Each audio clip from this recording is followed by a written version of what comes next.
He's going to hit us first this morning on that, so you can come on up if you want. Then we got Barrett Denny, who's in the back as well.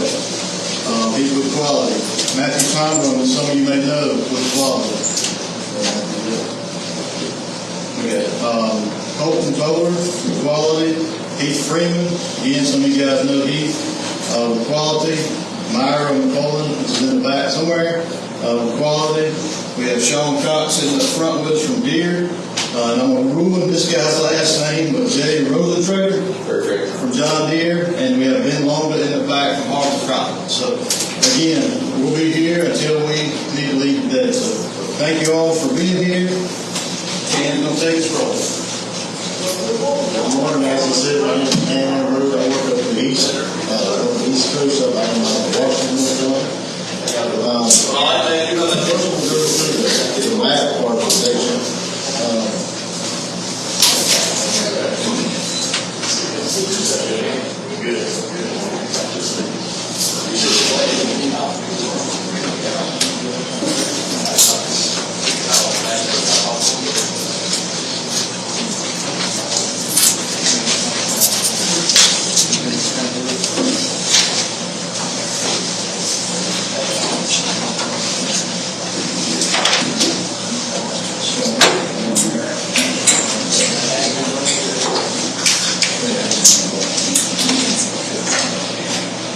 First off, you can look at all the fields that you have logged into your operating center on the map page. Like you see right here, 85. What you've done there, different colors, spraying, planting, application, utility. Right here, you see how much rainfall since midnight. That thing for. You can also search for a particular field right here. Plant, farm, there. And if you go into equipment, you can do the same. If you've got an AR-250 or you've got 4 AR-250, you can type in AR-250 right here and you can look at all of them and see where they're at, what they're doing, why they're here or why they're there. Maybe you didn't plan something. If you're the head of the operation, maybe you didn't plan something, or maybe somebody just decided they want to go to a ride. You never can tell. Also in the equipment, right here, I'm sure if you use the operation center every day, you can tell your fuel, your hours, if it's active, inactive, stuff like that. Right here, this little star. You highlight that star, and that star will bring that machine to the top of the list. So if that's your favorite tractor, and you want to keep an eye on that thing all the time, you can put that thing at the top of your list.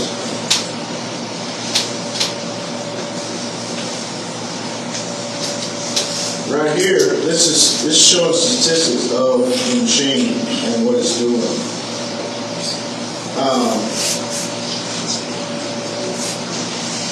You can see, again, you can see your hours and your time right here, your fuel usage.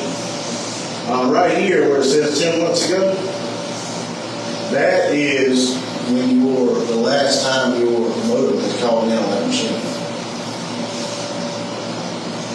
You can also rename these machines. Right here, it just says combine. You can name it Billy's combine, whatever you like to.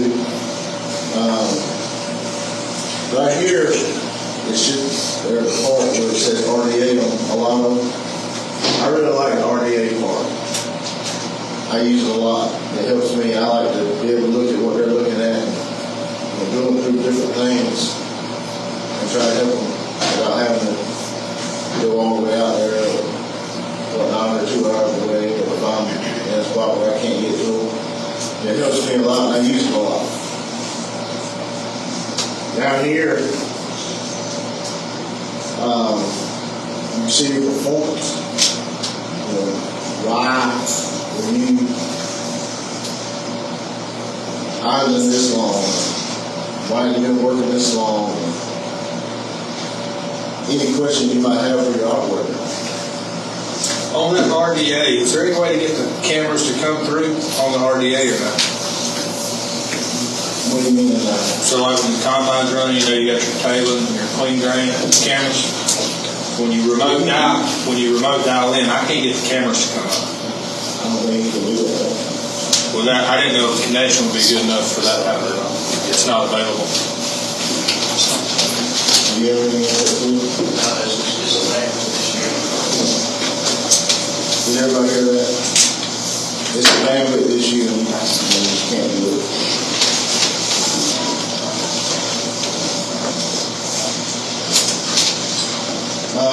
Right along your alerts, any alerts that you can find, or any alerts that your machine will send, any codes, anything will be right under here, alerts.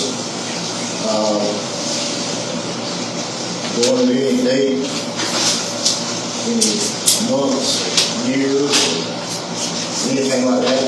Right here on the maintenance, a lot of times they'll say, we'll have your 60-hour evening service, or what's coming up, or anything that has passed, and you can look back and tell what you've done.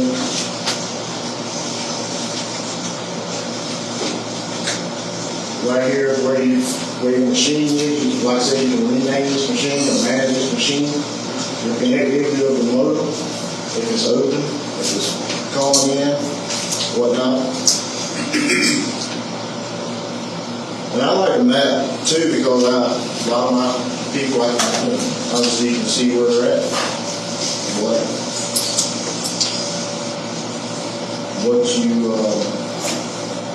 What machines you're taking care of.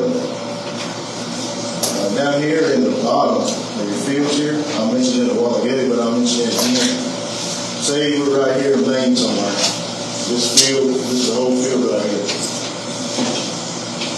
If this field is logged into your operation center, it's going to show a color. So you can just look at your map and tell what you've done in that field last. So maybe this year, if you're going to plant, so you planted in that field last,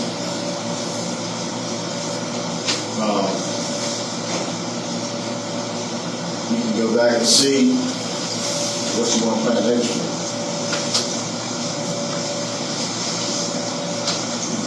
Also on the side of it here, these little tabs. This right here is just a zoom in and out. This right here is where you can see your satellite, or you can just change it to a regular map. Right here you can change your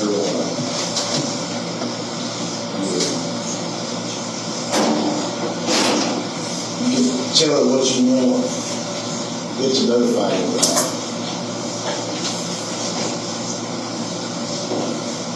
And right here on the bottom is just a measuring tool where you can take it from one field and see how far it is from to another one, what have you. Another thing I wanted to look into was the new. This is new stuff from Operation Center itself. Notes they might have, some how-to videos here you can look at and see how things are done. Contact support and the John Deere help. Any feedback that you might want to do or send back to them, or questions you may have. And the last thing I want to cover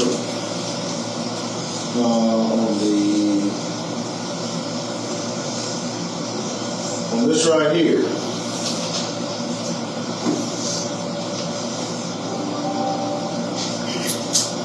So you go into that little gear, and it'll bring up your organization, your ID and everything. But right here in feature enablement, if you are interested in using AutoPath, this is where you turn it on. If you want to use AutoPath and it's not working like it's supposed to, always go right here and check. See if it's turned on. Also, there's a new thing that came out with auto reads. So if this is enabled to pop on the screen for our operator to put in why you're idling so long. If you have questions for me.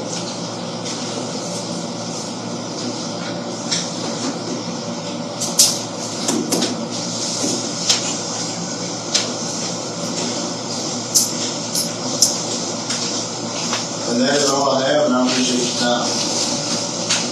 Hey, I got a question on the mobile app. It doesn't have every bit of that on there, right? Yeah. That's all. Is under fields where you had rainfall since midnight, is that changeable, or can you change it to how much it rained in a week, or get any more data than just since midnight on that field? Yeah, so I'm going to have to deal with this.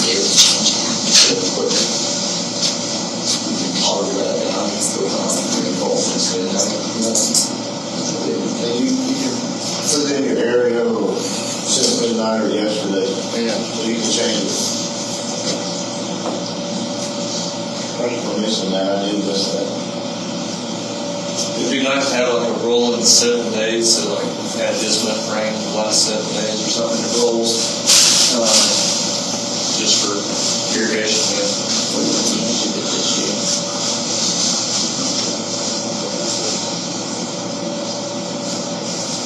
Anything else?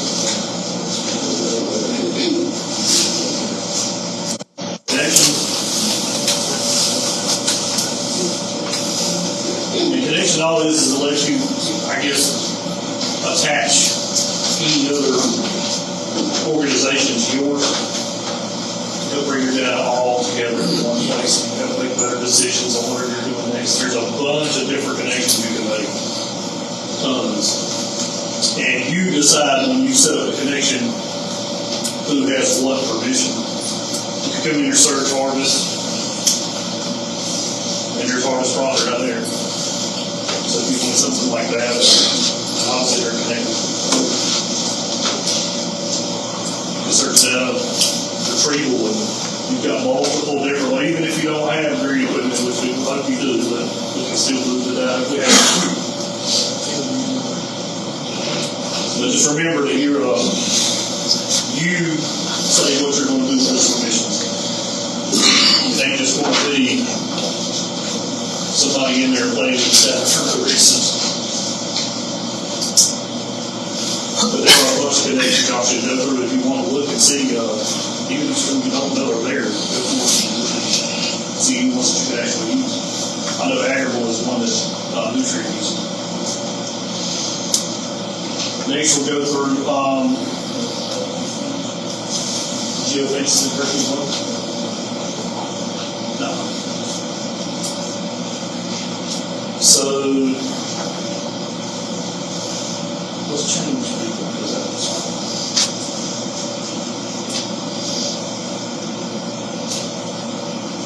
We'll actually give us some of this. All right, so I don't know if anybody's ever played with geofence or curfew. Some guys have tractors stolen, so then they started using them. But if you come into georeference and curfews, all you do is hit create new, and then we can decide to name the details. We can. You're able to draw a box and say, person. You let them know when we leave or when we enter. You can add in a time frame. Maybe after 9 p.m. we don't want it moving, and if it does, let us know that was the same problem we had with the guy got stolen. They just set up a driveway. And then you select whatever the connected machine is. Obviously, it would have to have but you just pick whatever machine you like. And you add it in there, and then you'll get an alert to your phone when something happens. Does it go as far as you being able to shut the machine off or anything? Yeah, you can shut the machine off every day. It doesn't matter. But I mean, like if you get a notification and you said, hey, this is unauthorized on that machine. No, it doesn't go that far. But maybe that'll be something that Deere one day we can talk about that. That would be kind of cool. The next is a big one is land. I'm sure if y'all use this quite a bit, that's going to be the one you're in a lot. Obviously, there's your plots and farms, your fields, they're obviously the weed. And boundaries, which is huge, and we pray that y'all keep putting boundaries in because it helps everything else. I don't know if anybody hasn't used boundaries, but if you decide to use them for one season, you're going to be glad you did. How often should you update those? So, if you put the boundaries in now for with SFRTK, we're saying that's forever now, right? Pretty much. I mean, we got at least 10 years. Yeah. And it's a long time. We'd have to have massive earthquakes to probably mess that up. But I would say you get at least 10 years out of that. And they'd be really, really good boundaries. And then it allows you to use the new autopath, autonomy coming in the future whenever that does get here. But mostly the new autopath, you gotta play with the new autopath. You should definitely play with that. You'll see the guys. What does that do? What is that on the path? What is I'll that? show that later. Yeah, it's gonna have a whole thing on autopath. It is well worth playing with it because the new one is awesome. Here's the guidance lines that are all in there. You can see all the guidance lines and the flags of whatever you live. And I would also want to do like an add button over here. You can always add anything you want, a field, a flag, boundary. So if we say a track, we can add a straight track or a circle. We also can't add a curve track, that's not important. You just select the field you want to put it in. And like he said, he's going to do more autopath boundaries, but this is, you would check autopath boundaries, you pick a field, which I didn't want specifically for us.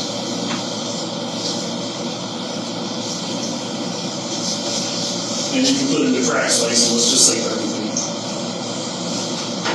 feet. And I don't know if you can see it, but this is one of the best things Deere's done in a while. I mean, it automatically populates a path throughout the entire field based on that boundary. And we can obviously move, that's a line to boundary, here's a heading angle, we can put a heading angle of 5 degrees, and it changes it. Or 90 degrees, and it changes it, right? Or use some existing track. There was an existing track here, and this is the one I had, and this populates across the whole field based on the existing track you already had.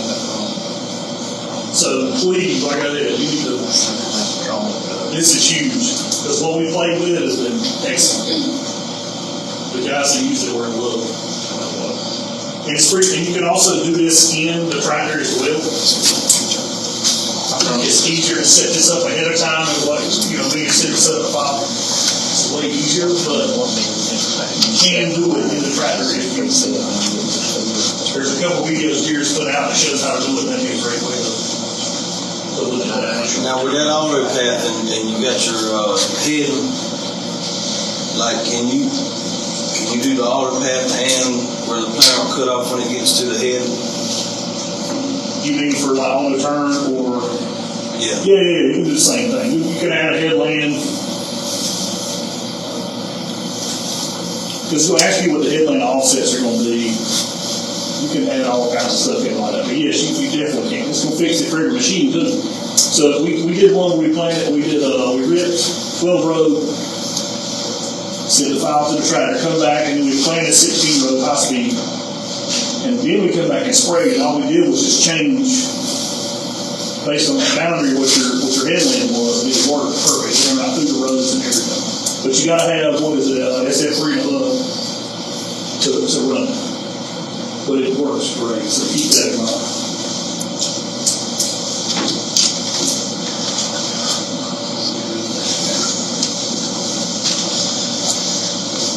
But you'll have more of that, and definitely would. The next one I have for you is licenses. This one is not pertaining to so many people. The only license that Deere has right now is the Pro Dispatch for Op Center. I don't know if anybody is in here that is from Nutrient or Helena or whatever, but I do think that would definitely benefit them if it fits their process correctly. But that basically just dispatches the whole night, the vehicles, their whole fleet. But that is what license is. When you look at license, that's a little different. So most people aren't gonna have that license there. And I think lastly, I'm doing the products. I'm sure some of you are putting your products in. If you try to put the products in on the display, it works, but it's not anywhere as good as if you pre-populate everything in here, send it via setup file or work plan, preferably work plan. It works 10 times better. Because you just come in and you add whatever you want. Products, right? And then this part's also where you can just search Roundup and it automatically comes here and you just pick instead of having to have different brands or whatever. But then chemicals the same way. Fertilizers. Tank mixes are pretty awesome, so especially now I feel like we're throwing god-awful amounts of different chemicals in a tank at the same time. You can obviously name the tank mix and you can select the products that you would already have on file. So that's what I'm saying, if you already have these on file in here, pre-populated the ones you want, you check box what you want, save the price to it. Then we get ready to add this, we can send this via work plan. And it just populates, so maybe this field with this boundary needs 2 different chemicals, this tank mix 1, but this one over here needs tank mix 2. I mean, we obviously know that whenever you pull into that boundary, it's going to populate tank mix 1 for that sprayer is doing, so that's huge. And obviously let you know what you need to be putting into the tank by whatever your rate is, or what your tank size is. And I'll tell you water. And water is not always your carrier unless it would be, I guess fertilizer could be your carrier as well. But just make sure you have a carrier or it will not work.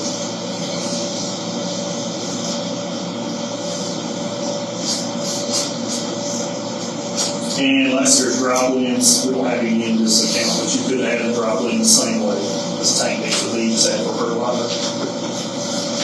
For anybody that would do that as well.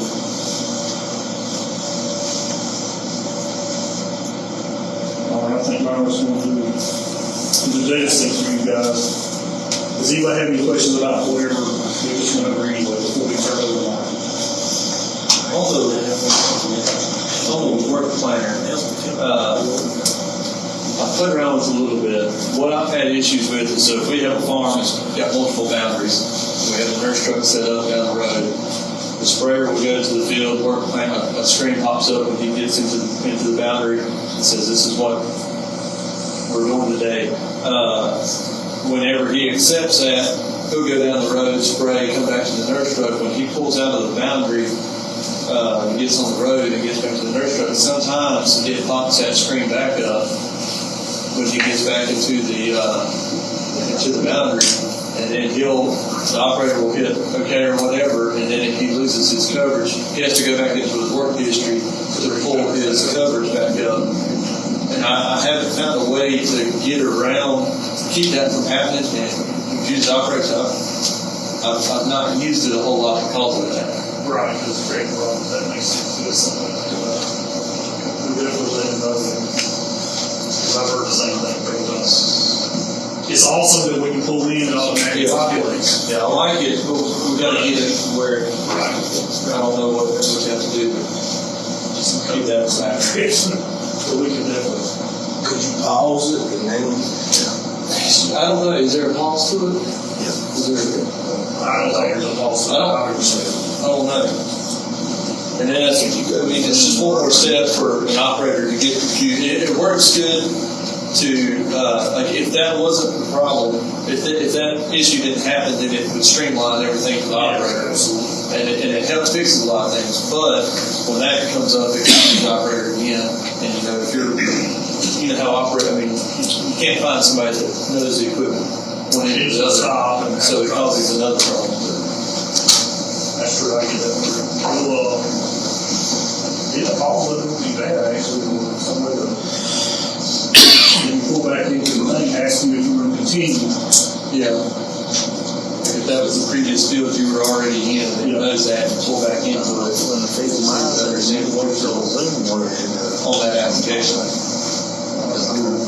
And I think what it is we have two different named farms, one on one side of the road, one on the other, and maybe when he pulls on the road, he gets close enough to that farm that it thinks he's jumping over that one, and then it jumps back and one goes in. So that could be the problem too, I just don't know how to fix it.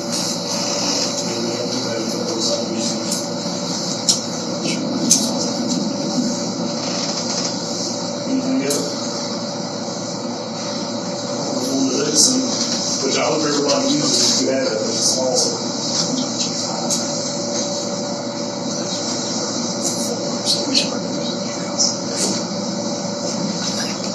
Okay, so a data sync is going to be under your setup tab.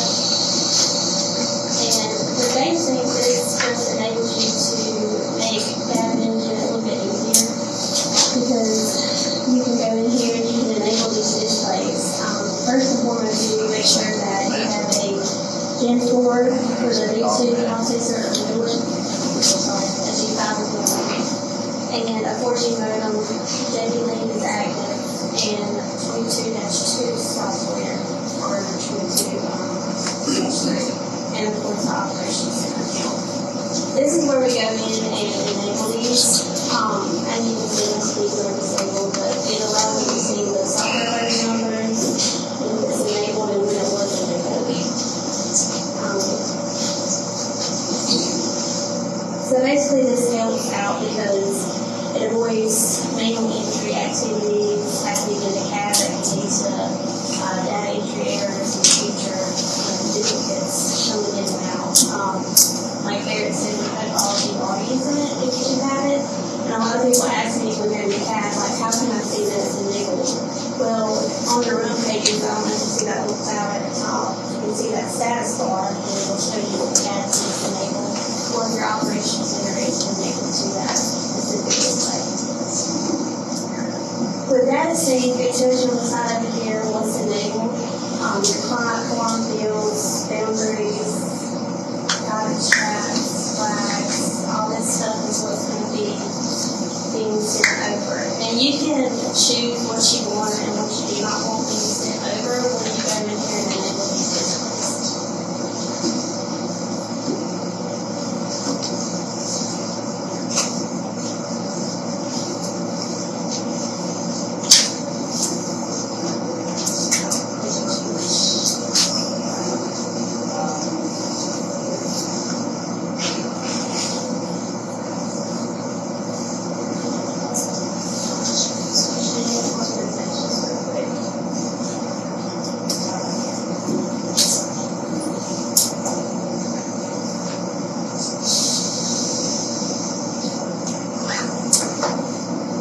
The equipment page is a really good tool to use because in here you can go through and you can see your equipment, of course. You can see the serial numbers that usually would be listed right here that are tied to these machines. You can click on each machine and over to the right hand side it tells you the general information on them, what organization they're in, and this is where I get a lot of people, you buy used equipment and you go to an operation center and they're like, I need my machine in my organization. This is where you can go in here and transfer, put in a terminal, we call it a terminal transfer request, where you can ask the old operator to approve to get the machine into the organization now that you purchased it. And we can also look for that too. If you need your equipment, also, in here, it'll tell you your modem status. This combine right here has no modem here to it. It'll also tell us if it's sleeping or if it's active, and also what kind of modem that you attach, if it has a 3G or a 4G MTG in there. And again, it'll tell you the status of it when it was last seen or last called. I know again we talked about remote display access, and we can go in here and RDA as well in the equipment page. Again, it tells you the characteristics of the machines, your pairings, so again, there's no model characteristics. Over here in this equipment page, it also shows you your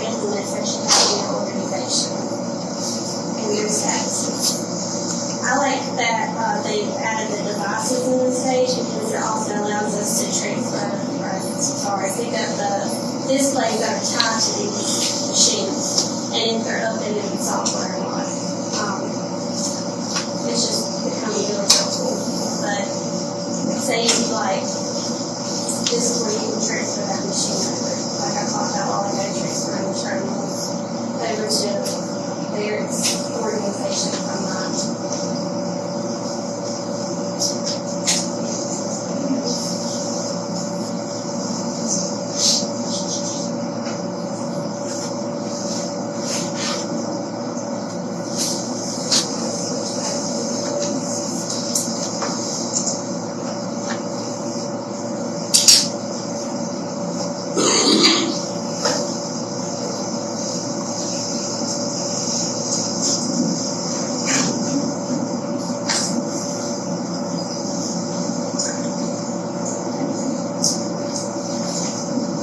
I'm going to go over to Setup File Creator, which is another popular tool that we use in Operations Center.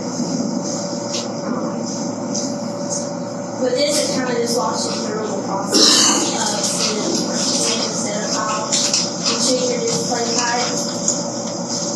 These are your options. You can either, of course, provide a name for your member. You can create new, or you can create from an existing file. You'll go through and you can choose the different lands tool that you want to use. You can filter land items, select land items, and provide those there. Then it'll ask you your equipment. If the machine has a MPG and active J-Link subscription, the setup file will be sent automatically to this machine.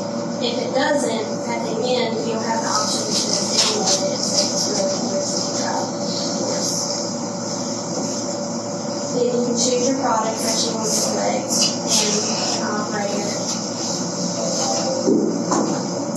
And then, like I said before, regardless if the machine has an MPG or any of the new stuff, you can always have it in your files page whenever you get done creating your setup file. So you can go through there when you get home and download it and save it to your USB drive.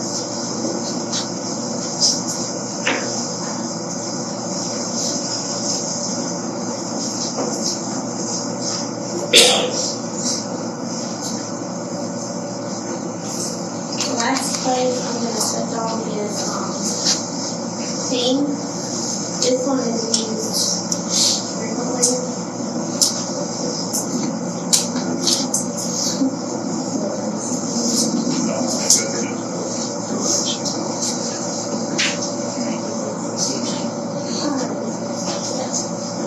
So with this, it helps for everybody to have a good email address linked to your Operations Center account, because if you don't, it's hard for us to be able to accept your team permissions. And when I say team permissions, I mean you can choose when you go up here.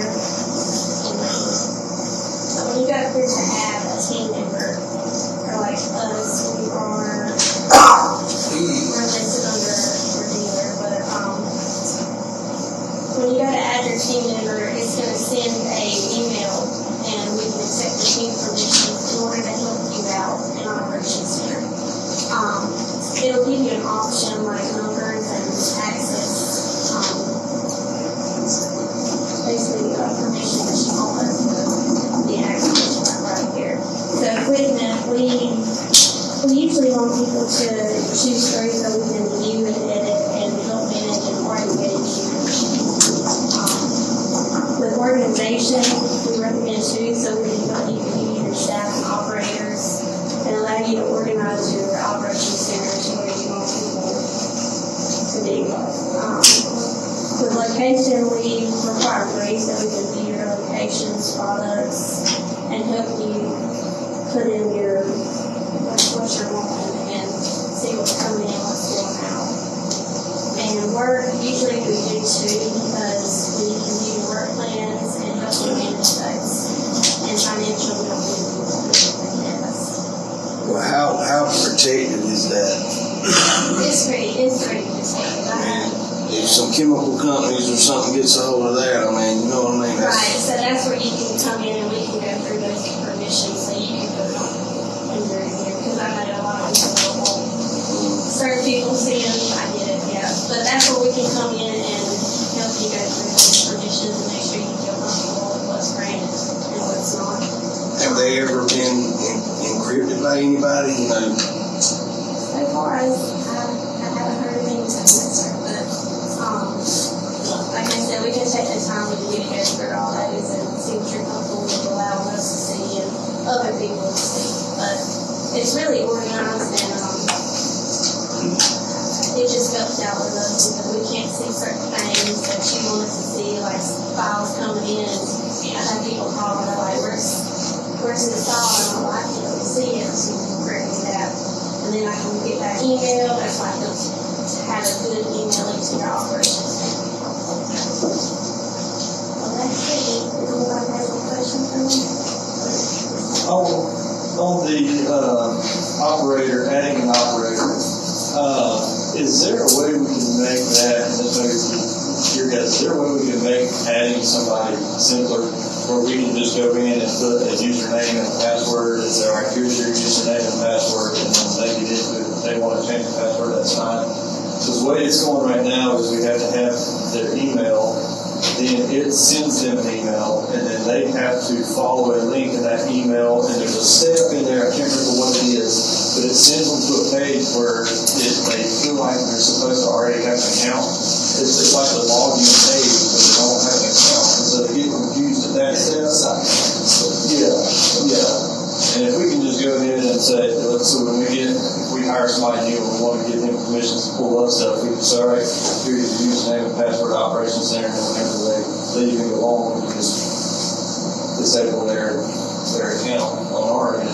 That would save them from getting confused, and what it ends up is we both have to sit down and I send him an email, he pulls it up on his phone, he does the steps, and I help him through it.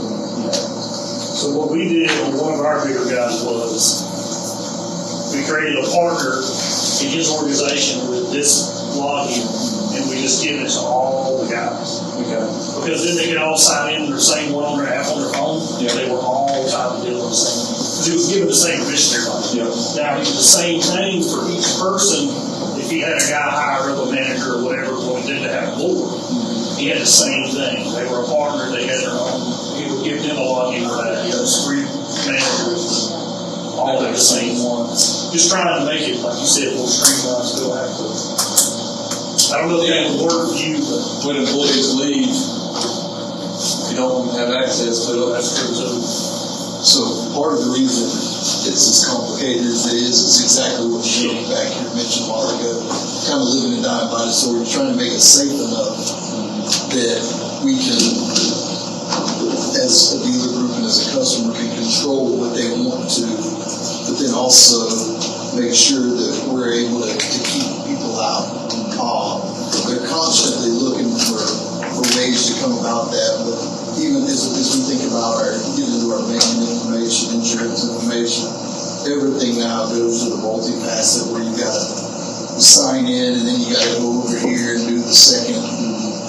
So they're constantly looking for ways to make it easier, and we'll certainly take it back and we'll continue to hear that request.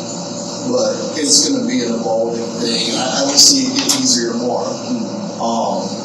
But yeah, they're constantly looking for ways to make it more user-friendly, to interface it better. But yeah, we'll certainly take it back. But that's kind of the theory behind it, is, again, trying to keep it locked down for you as good as we possibly can.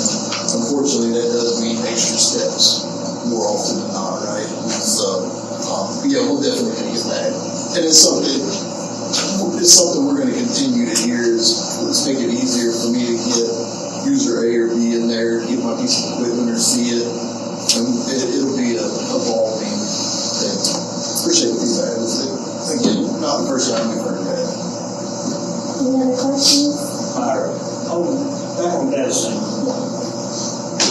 To share the field boundaries or the empty lines, do we have to go there field by field to do that?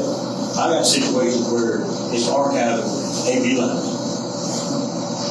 I've actually seen where it's archived line while he was open. So a lot of times the data thing we found was if your op center is not clean before you turn it on or that machine is not clean, you're gonna have a lot of issues, archive lines, and that try to come back. So, my advice would be is definitely have that machine clean first, because if not, it's gonna start pushing stuff back, and if you've got extra field one and a field one over here, just under different names, it starts to contradict each other and have trouble. So we suggest definitely that if you're gonna turn on medicine, make sure that the prompt center is correct, because that's gonna be your guide, and then make sure the display is ready to receive all that. Once you do that, we tend not to have any trouble after that. Mismatch software too. What's that? Mismatch software. Oh, yeah, that's right. So if you got one on 23.1 and one on 23 and one on 24, it ain't gonna work. The biggest thing is awesome if you have to use it. It will make life. Now, what you talking about? I don't understand that. So we're gonna talk about software bundles, but basically when the software bundles come out, they're numbered, like right now we're on 24.1, 24.2. So that means just the year and which update it came out. So 24.1 is the first one for 24, 24.2 would be the second one for 24, 24.3. Where do you see that at on? If you're okay, we're gonna go through that here in a little bit. So, yeah. This is kind of where you software right here. That software version right there. And we'll show you how you can download it and do it all yourself. Any other questions? I know more of our story was boundaries too. If you're not using boundaries, please use boundaries. It fixes set files, work plans, new auto path, everything. So if you're not using boundaries, please try. You'll be glad you did.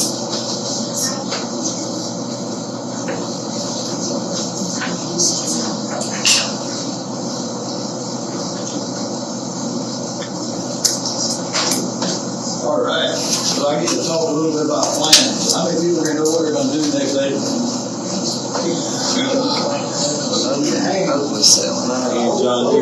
We're all still here and we're all planning to do something in April. We're gonna show you a few ways under planning, maybe to make it a little easier. And you're gonna see me jump around a lot because there's some of these features I'm gonna show you on the phone versus the desktop, just because not everybody has a laptop in their pickup, I don't believe. So we'll get to that in a minute. But first of all, we're going to talk about how to keep your machine maintenance up to date if you haven't used it. And I'm going to change accounts, so bear with me just 1 second.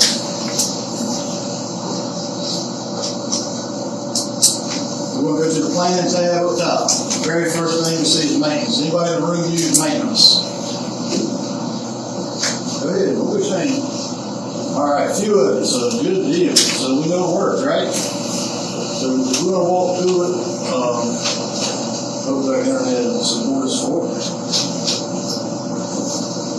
So this is actually our demo account within qualities. We're doing some agronomic demos this year. This is where all of our machines and farms are residing. What we see right now, we don't have anything in here lined up, right? So really don't know what's going on. But let's see what's at the bottom. All of our equipment don't have any maintenance plans. Well, that's not good. So let's add one. We're going to go to the X9 1100. We're going to pick on this machine a lot today. We're going to use it for updates this afternoon, so it may not run when we get through the next 3 days. But still nothing here, right? So it's not even very good. We want to add it. You want a factory or a custom plan? How many people go buy the book on all their names? Yeah. So, see no hands, we're going to go into a custom plan. And we're going to name it. So, for lack of a better word, we're going to name it July of 24. And we're going to have the date start today. And we're going to go this thing out, let's say 3 years.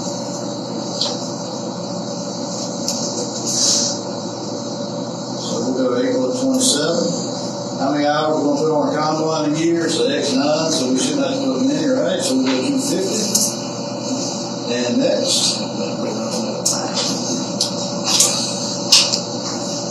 So come over here to the overview on the left, based on everything we just keyed in.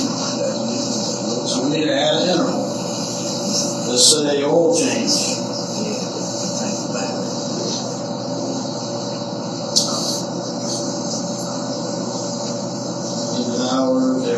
50, add it up on task. Right there, it pops up on the list. So you have options that to be 250 hours or annually. Yes, sir. Yes, sir.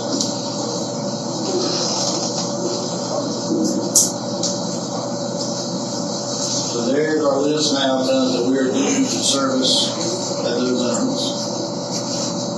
Now, if we come down to our drop down, if we're lucky, we get what needs to be done.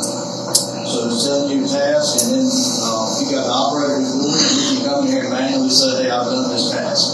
That way you can look from your level and say, hey, that's been done, we're good to go for another 250 hours.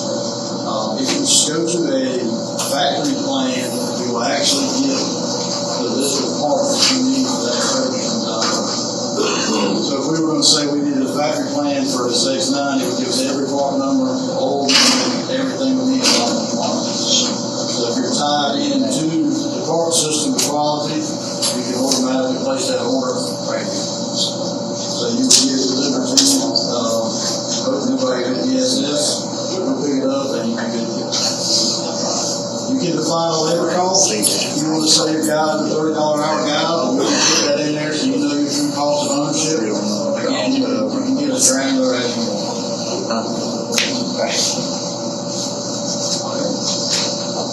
Go back in here with the past service. If there's anything been done, obviously it doesn't show anything. And then we can manage our plan over here again. So you see it's got, we got 2.8 years left on this plan. Again, we can edit it as we need to. We're going to decide to keep that asset, not roll. Any questions on the maintenance piece of it? Okay. We'll go back to the plan. And we're going to skip over the agronomy prescription creator just because we're going to use the work plan better. So if you want to use it, this is a third-party API. I think someone mentioned it earlier, the API. We can jump right in there. You can create prescriptions based on boundaries and data that you have in there already. So for the next section, I'm going to jump into the app.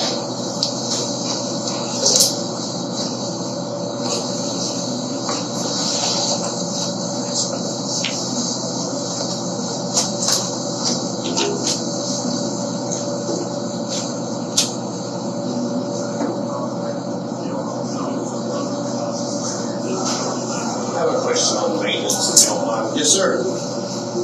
Is there a place where it will alert you when a machine's coming up? Like, can you set it up to send you a text email? Am I missing that? It will.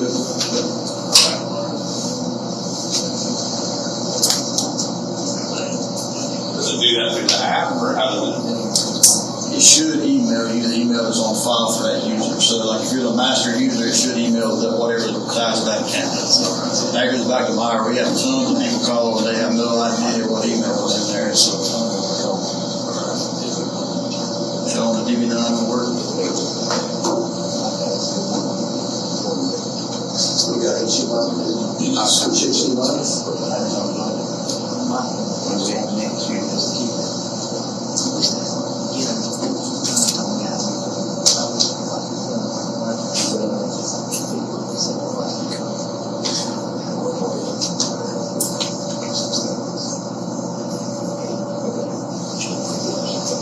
So can everybody hear me? Good? All right. Kind of get her out of the way. So basically we just pulled up the app.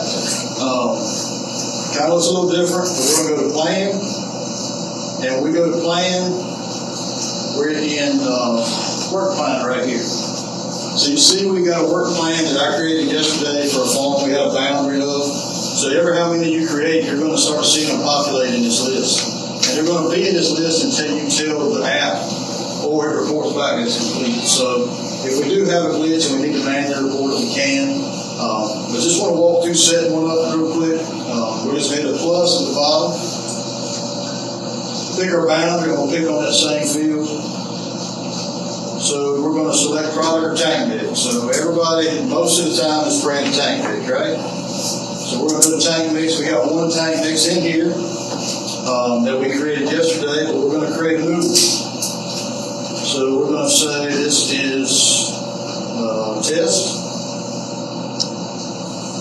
and we're cotton is our target crop. Overall application rate, so this would be what we want out to spray. So not what chemical, not what water, what's our total application rate, and we're gonna say 15 gallons an acre. Then we have to select products. We got our carrying water, and Barrett mentioned earlier, we have to have a carrier. So we're gonna select products. So we see Primo Max, Fiber Master, and water in here. But generally speaking, that's probably not all we need. So we're gonna add one. So if somebody yell out something, you're gonna spray on cotton. Beans.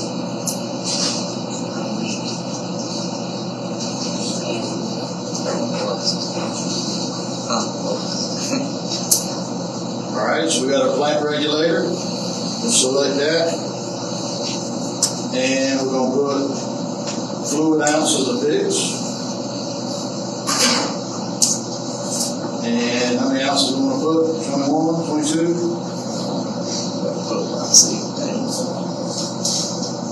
All right, so now we've got that in there with one product. And we can add as many as we want to that tank. So if we want to use it, we'll hit the radio button over on the right. We say we're done. Go back to it. Tells us here we do not have AutoPath available for that farm, which is okay. We can include guidance tracks. Tell us which ones we need. If there is more than one, that particular one is already selected. Scroll down. If we want a work order, we can add that. So this would be like somebody mentioned earlier, Nutrient or Alina's, if they're keeping up work orders, we can do it that way. So I'm just going to put 716. Come in here and select our equipment. Which sprayer do we want to use? We're going to use our demo sprayer. And we're not worried about operator, but you can put operator in there if you want. And we'll hit save work. So at this point, we can send either one of those we want to those machines. We're not going to do that here because I don't want to screw you guys up with the sprayer. But at that point, you're done. You can do seeding, you can do tillage, you can do application, really anything you want to do. And you can import prescriptions through files in here, ever what we need at that point. So, just to go back through the app here real quick. Again, this is the new home page that everybody was talking about earlier. You kind of see data that puts on your home page automatically, so you don't have to go back. Tells you how much rainfall you've had since midnight or yesterday, and it should tell us how much work we've done, or active work, and it will tell you how much is complete on our active work. So, again, in a nutshell, pretty fast, but any questions on the planning, especially work planning? Seeing none, I will hand this back over to Matthew, I believe, and he's going to go and talk to us about analytics.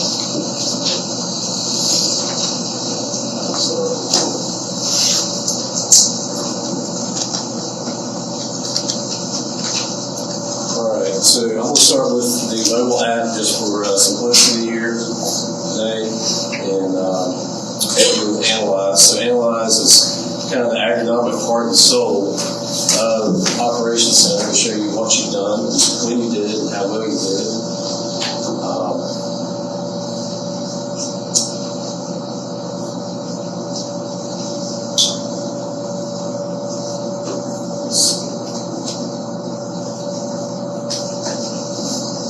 I'm sure this is working right.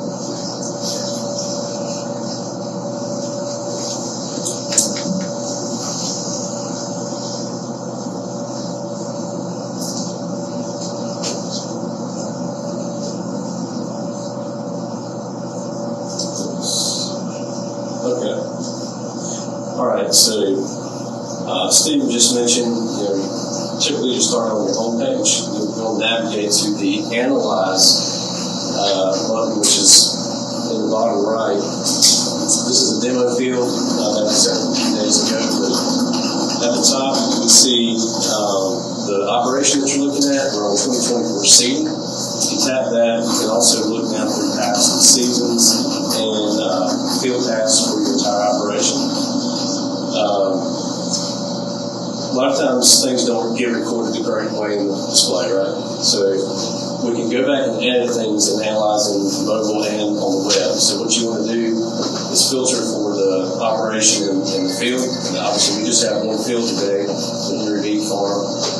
But if you tap in any one of these columns, the stats basically for this work that was done, you'll see your top changes. Excuse me, I'll speak down here. The top changes, and you've got a location pin and also a sharing tab. So if you want to edit something from Analyze, if we tap a column again, you'll notice that our heading changes. We're looking at seeding corn, and now we have an edit pencil. If we tap that pencil, we can go in and change our variety, the crop and season, the area seeded, and even delete it. A lot of times, customers, op centers will have what I call a blip, where the planter was let down in the farmyard or the sprayer was tested on the farmyard, and we got 0.01 acre there. So we can actually go in and delete that, keep the data clean. If we want to change varieties, this one I just picked two.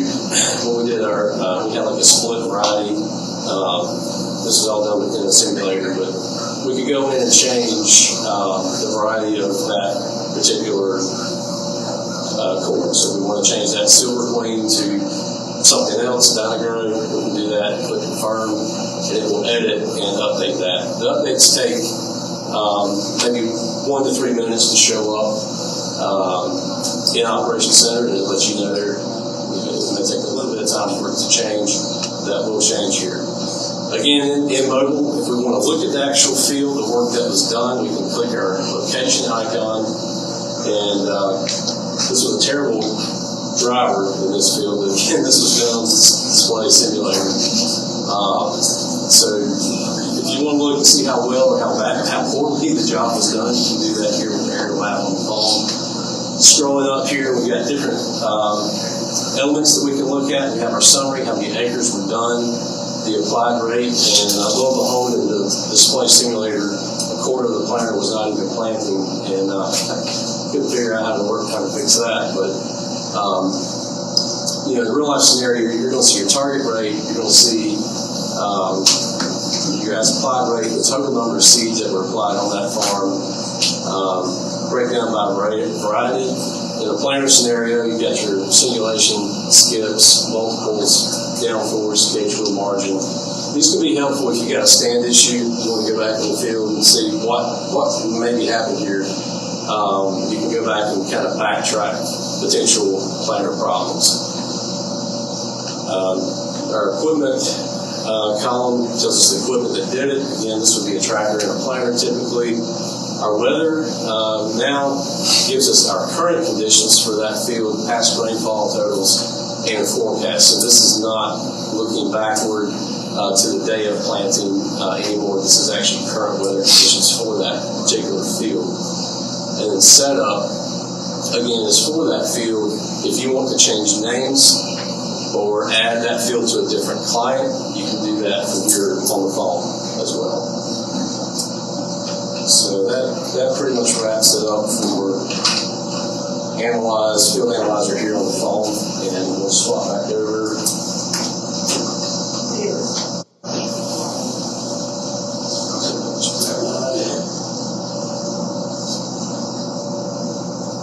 Sean, I like it.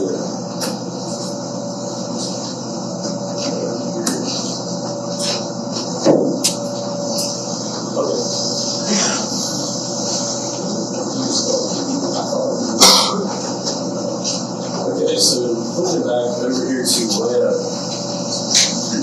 looking at Analyze, the same information but just with more. And I'm actually going to start from the bottom here with Work Analyzer. This is what I would refer to as the paper report or PDF report of field work done. You would filter what you want to see by up here in our upper left, inside Work Analyzer. If you want to see tillage, select tillage, seeding, harvest, what have you.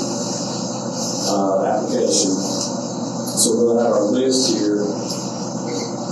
Well, there's not. I'm sorry, we got to pick season 2024, and that's going to populate our list of what was sprayed in our operation for that year. Here we have different ways that we can filter. If we just want to see particular products that we're spraying, if we want to know glyphosate, pick whatever rocks on. If we need to produce a report maybe for insecticide inspector, we can do that from here, and there we go. So let's just say I want to filter for atrazine. This would be all the atrazine that was done. So we do that, and then if we wanted to actually export that, we can go to share export. We can actually export the work data, or we can export as download a report, and then that report is going to, we can choose if we want to have a detailed summary, so outlining the date, the farm, the products used, how many times it was sprayed on that farm. We can do a summary, which is a little bit less information. We can also come down and export it as a field report with the aerial map.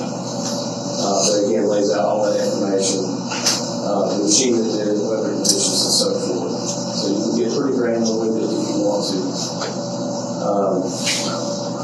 I'm going to switch organizations here real quick to the R4 demo set.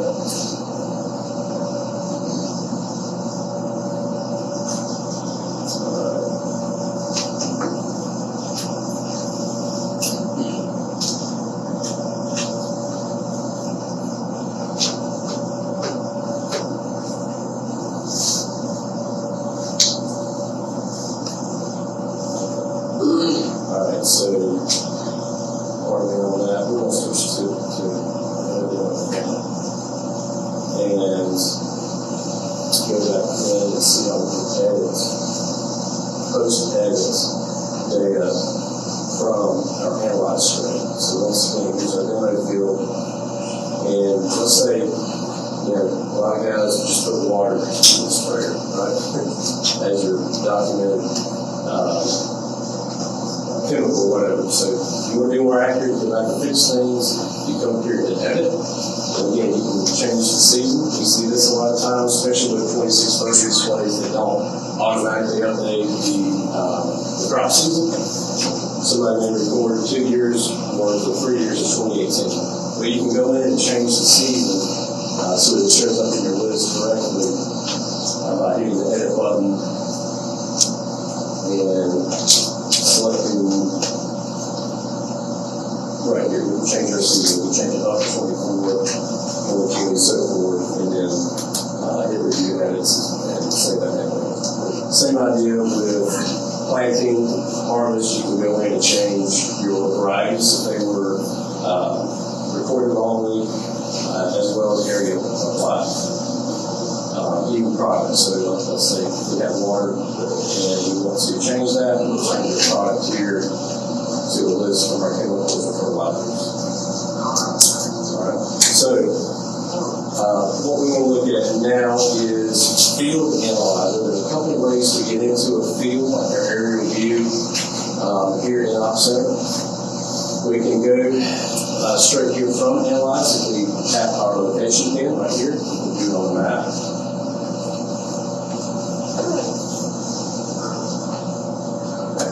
Yes, Robert. On the edit, like the crop type or the varieties of products, is that whole farm only, or can you go in?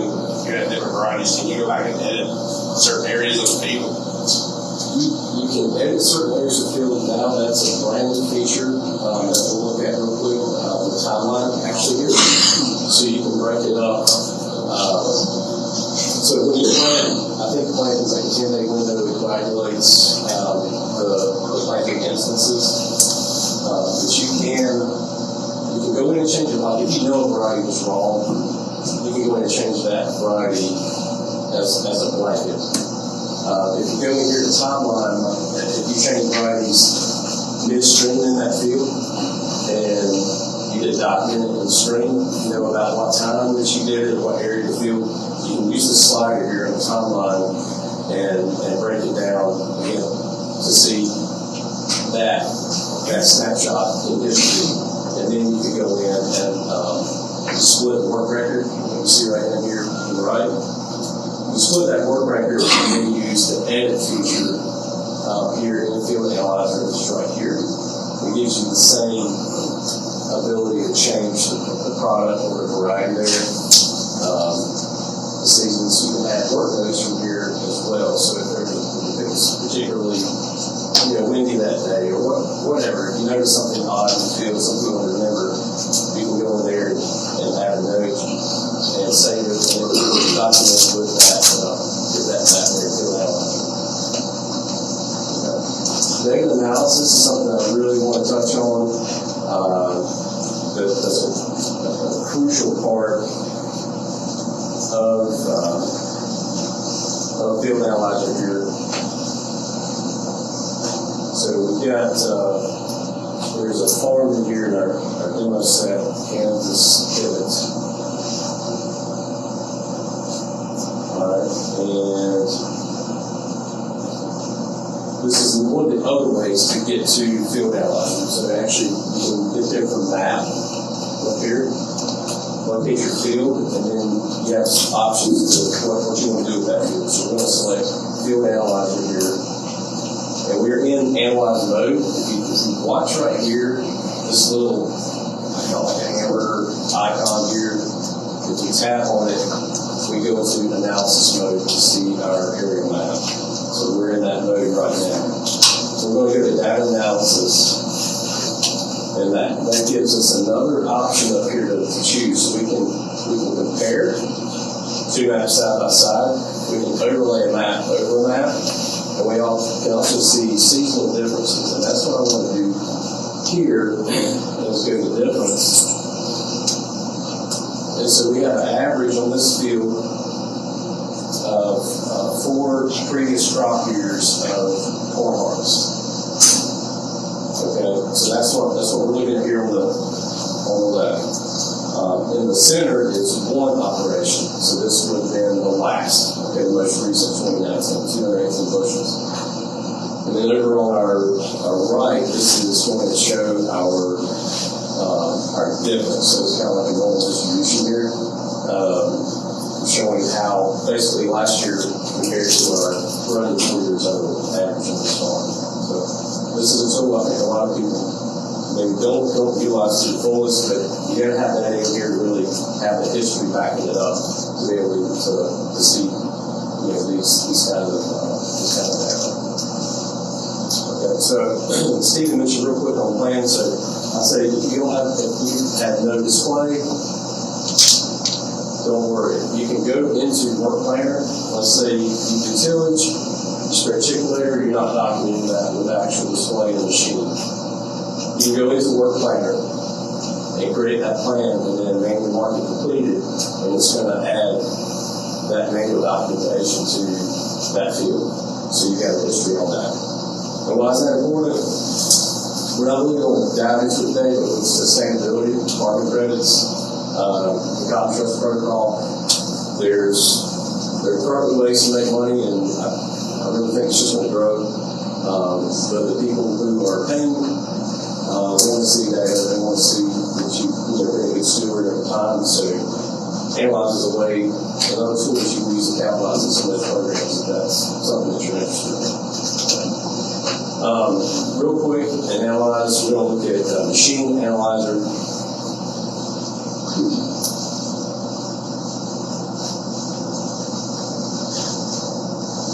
Really, while this is loading, Op Center can read, of course, John Deere data display from 2600 on up. And there's actually over 30 different competitive displays that it will process data from. So if you've got Raven, Agleers, and others out there on the farm, maybe a dry spreader, you can import that data via USB into Operations Center. And it'll populate your maps there.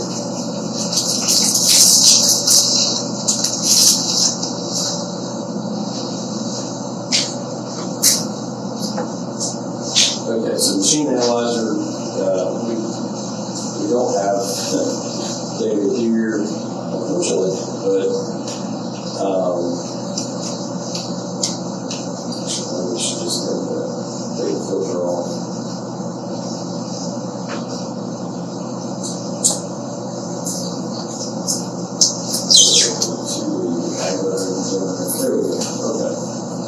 machine analyzer lets you look at all the machines for specific categories. You can look at depth usage, fuel usage, how often auto track guidance is used, auto path. Some of these higher technologies, we can look at the percent that they are using on that machine. Technology uses performance.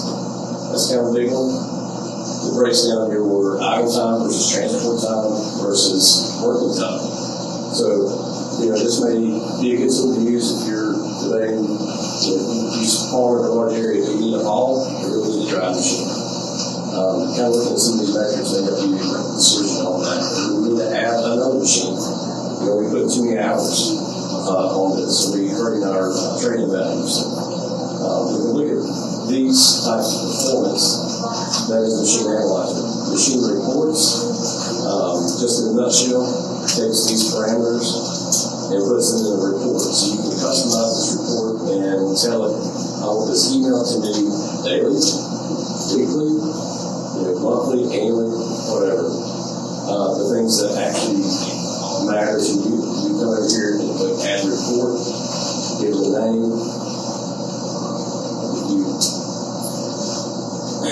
You want to see a weekly report in hours. Whatever. Come here, select our frequency. We tell it when we want that report to come to us, 1 a.m. Here's our default. We want it to come to us on Saturday, Monday, whatever, in the morning. And we receive that by email. We can have it in CSV format, PDF, itself. And on down the line, we can choose which machines that we want in there. So I won't belabor that, but this is just more ways to kind of analyze the machines that you have in there. Again, this works as only with the machines. You got to have a data link connected in that machine to make the most use of this as far as analyzing the machine.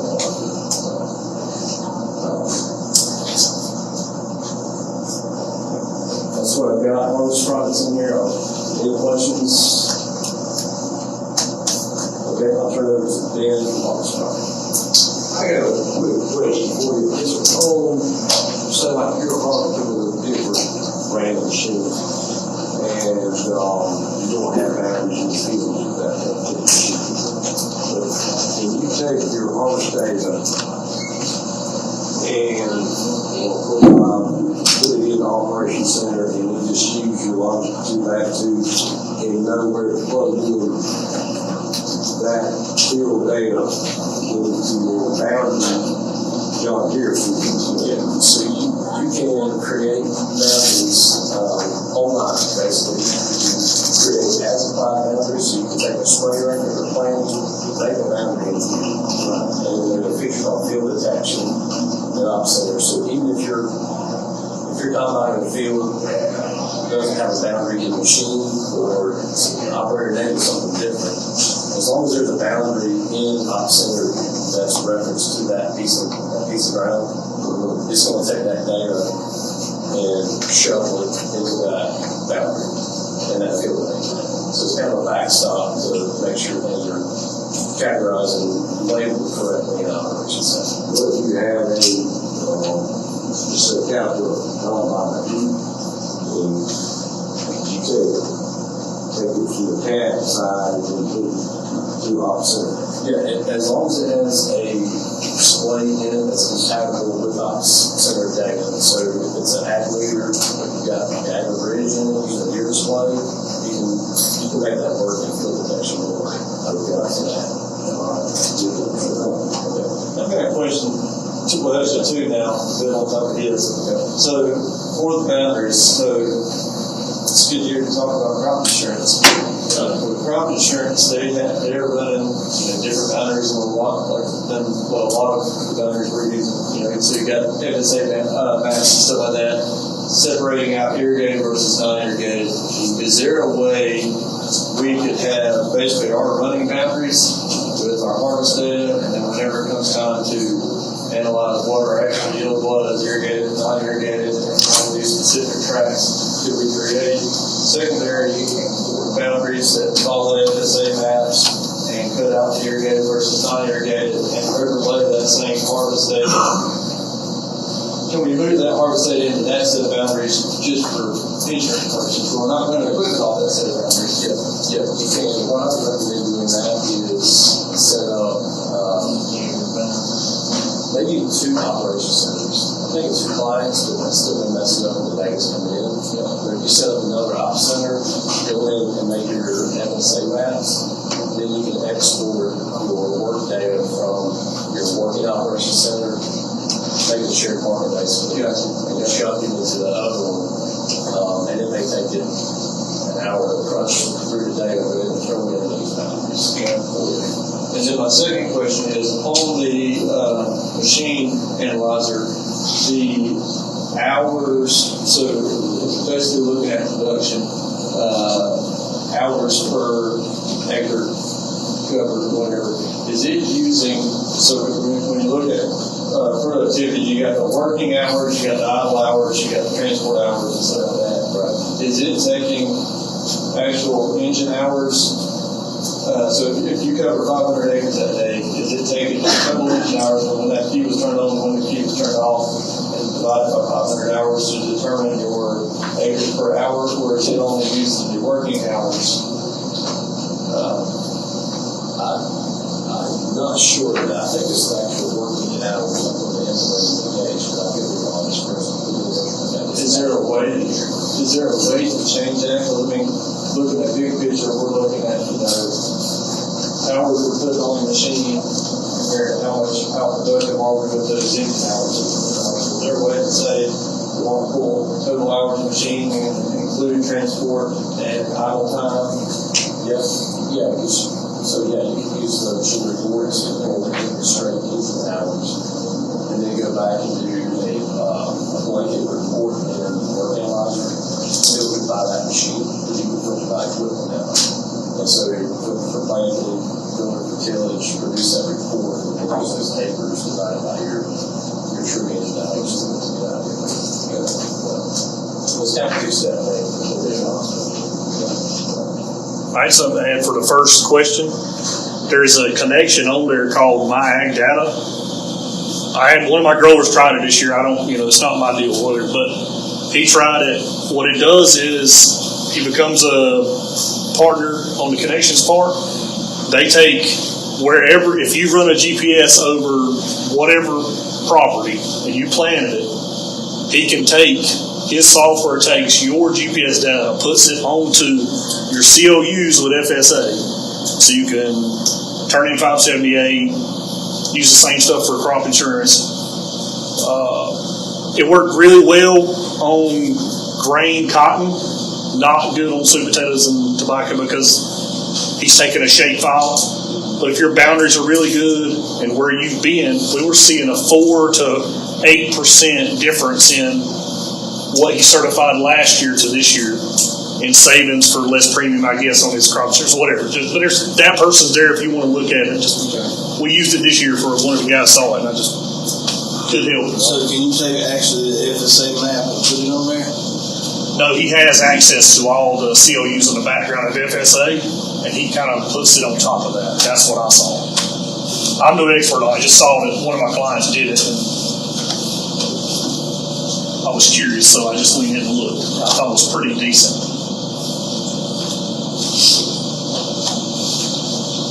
All right, thank you. My name's Ben Lyon. I'm the Harvest Process, and we're a farm financial management software tool that's owned by John Deere. So if you haven't heard about us, we are newer to the John Deere side of things. We were acquired in 2020, so we've got 4 years here being part of Deere.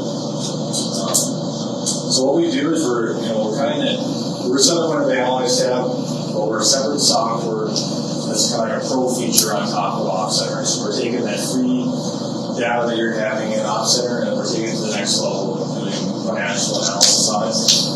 I'm going to talk a little bit about our software today, what it does, how it ties in with Offcenter, and I'll kind of jump through some slides and I'll jump into our software a little bit. But since no one's probably seen our software or maybe heard of it much, I won't be too much inside of it today. So a little bit about what we are, what we do. We're a software tool that helps you answer those critical financial questions of the farm. So So being able to take that data and break it down into answering questions like what is my cost reduction? What does field by field profitability look like? Our cash runs better than crop shares, is it more profitable if you change your crop rotation, or if some insurance thing comes into play, how does that change that whole farm profitability? We look at contracting, how much production you have sold, what's left to sell, of that production, how many bushels per acre you have sold, crop inventory, and a lot more features than that. But I'm going to show a little bit about our desktop software. We also have apps too, so that you can access this information through your phone. That's what we're showing on the screen here. There, it's just quickly at your fingertips. What's my total farm profitability? What's my per acre profitability? So how much on contract? Bringing all that information to you, place to access. So a little bit kind of about how that connection works is Deere is really good at having that machine data, the documentation data, driving data, and part of profit bringing the financial side of it. So the tools, the kind of the pieces we bring to the puzzle is the financial information. So what does it cost you to rent that field, or did you purchase that field? What are our crop input pricing? What are the grain prices, market prices, what are the contract? All that information that's not in Op Center today. We take the financial side of it from meshing together with the ground. So a little bit more like why you want to use Harvest Profit, where it fits in your operation. So it's an easy to use software tool by anyone on the farm. So this isn't just for the accounting person, this isn't the financial master. It's really a agronomic tool as well. It helps find your applications, view the cost of those applications. And we bring just simple budgeting features to your farm, so we do forecasting as well. So we're not looking at just what happened in the past, we're also looking at what does the 25 look like, what does 26 look like, help you plan for future changes of the farm. We don't have to be connected into your QuickBooks, we don't have to be connected into your bank accounts. It's all simple input cost data, so that way it can be run by anyone on the farm. And we're just going to utilize the existing data, make that transfer data as easy as possible. At the end of the day, I asked some farmers just last week to use our software to kind of throw some thoughts out there, and this is what we just have to say. It's simply put, it's making farming and the decisions around it enjoyable and accessible. So we just want to make informed, real-time decisions based off that data they're already collecting on the farm, or using on the farm. Kind of provides some financial oversight to the farm, so like knowing your numbers, if someone asks you what's it cost you to produce a bushel of corn, you might not know it off the top of your head, but it should be right there at your fingertips. Understanding profitability of your crops and how that affects your farm. We also do a lot with operations centers, kind of an overview of the farm level. We really break down to the entity level. So if your farm is made up of multiple entities, like your family members or your neighbors, whatever it may be, and you're farming together with different ownerships in every field, your landlords involved that have shares in the expenses or the revenues, we track all that as well. Making sure bushels are allocated correctly to those people, dollars, expenses, payments, all that's being calculated in this tool as well. And again, like I said, that forecasting part of it. We're not only looking at what happened in the past. We're not a tax accounting tool that looks at what happened in the past. Our goal is to provide you with a view of here's how it looks today, and here's how it looks if I sold the rest of my crop. Here's how I'm going to finish the year profit-wise. So we all know that kind of the markets are a little volatile right now, and we just want to really put it out there. The goal of this tool is to help stabilize that on the farm, bring that financial, all the hoops and the low and the high, kind of bring them together, and just make it easier in that decision making. So another guy they asked about, so they say, the software is helpful to make those finances and break them down into a per acre format. Easy utilization of that Op Center data to make informed decisions. So it's a great tool, and I'm going to jump into a few more features, and I'm just going to show you on the software. So some of those specific features that you're going to be doing is the total farm profit loss. So what is on a line item level, what is the farm projected to make the losing this year? Then we break that down to the field level and the crop level. So which fields are most profitable, which fields are least profitable, which seem of the crops grain contract management, so the revenue side, we're actually going to look at every time you sell grain, what do you sell it for, what was that cash price, how does that average work, what's left to sell, and we're going to calculate the current cash price we have. Machine data integration, this is where we tie into Ops Center. So everything in that analyze tab we looked at earlier, so tillage, harvest data, applications, products, inputs, usage rates, that's all coming in our season on management. Scenario analysis, that's the ability to say, here's what I'm thinking about doing today, but what if I do something different tomorrow? What if we change the crop rotation? What if we sell grain? We do have this ability in our software to kind of make these what if scenarios. The financial plan ahead is not to see how it affects your farm. A lot of templating in there for budgeting purposes, makes it easy to come in here and say, let's build our 2025 budget for next year, let's do it right now.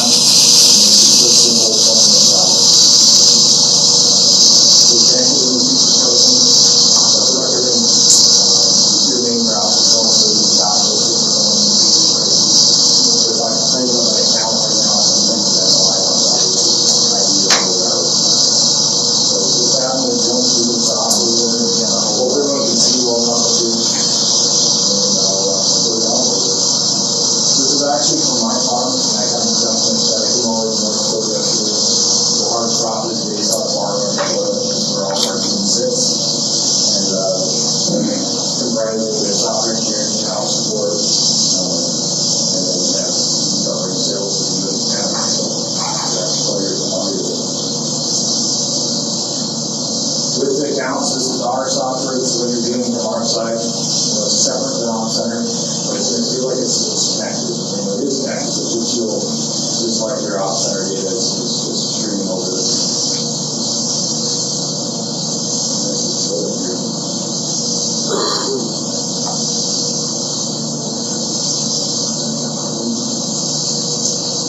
Alright, there we go. So I'm going to start on the field blackout stage. So this is where we're going to pull that field listing from Ops Center. So what is the field name, what are the acres? The last thing it lets you do is put in that cost, so whether it's a rental cost, maybe it's your maybe purchase land, it's a land payment, whatever it may be, or the structure of the landlord that have over here. The next setup is the crop plan. So if you went and started harvest crop ready, pull that crop plan based off your operations center, what was planted where. If I'm planning for future, I have to set up a crop plan. I have to say, here's my plan. Intended crops for these fields. We're also seeing the planted acres and then an entity. This is what I talked about. You can say that I farm this field, I know the farm the next field, we farm this one in a partnership, whatever it may be, you can set those up. From crop plan, we have applications and inputs. So this is pretty much all you have to do throughout the summer, add inputs and applications. The inputs, they come in from every Ops Center application, so we go out and spray, we're going to import those products. Applied inputs, do chemical fertilizer. So that's where we want to know things like how much did the seed cost, ton of fertilizer, gallon of fertilizer, chemical. We're going to store all that information in our system so you can match them up to your applications. And then also on our inputs page, we have overhead inputs. So these are the things that make up the farm. Machinery payments, labor, crop insurance, everything that you think of is probably customized to your farm.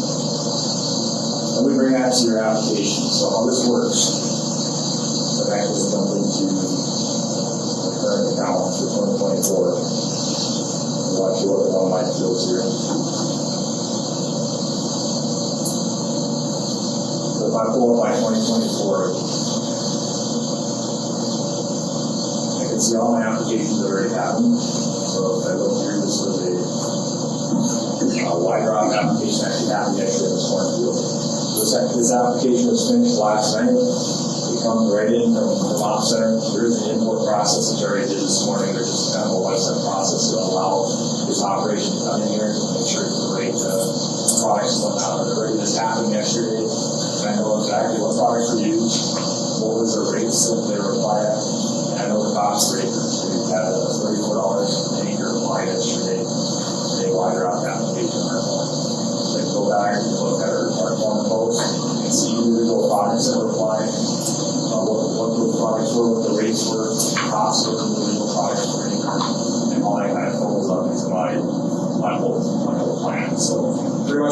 applications are finishing for now, so I can see that I have $289 an acre of seed chemical fertilizer. This is everything from strip till, seeding, starter fertilizer, everything that happens on this field is accounted for and it's in there. And with that information, we can start looking at profitability. Where is that fuel projected to come in at profits based off of the projected fuel? So the revenue side, let's go over quickly. How we do revenues is we look at yields. So we have projected yields, and we actually have your actual yields if you pull in from off center. And then we're gonna just kind of show you the planned yields versus actual yields coming in for a completed account for 2023. And then we have this contract space. So this is where I can show every time I'm selling crop, selling bushels, we're recording that. So we know exactly what percent sold to our month production, we have sold, left to sell, all that key information that advance. And then with that, we start this reporting side. Once all that information is in here, I can come in here and see, here's my projected profitability for the year. Here's how each of these crops on this breakdown up here, here's how they perform on the farm. Which ones are the best, which ones are the worst. And we can see the breakdown below and see every single category of expense on our farm showing up in my account. We can also do this by field again, like we mentioned earlier, by entity.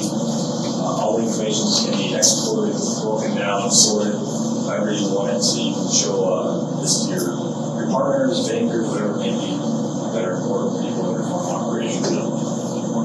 One last thing we can do that I'll show today is actually profit mapping. This is where we start taking that off-center data to the next level.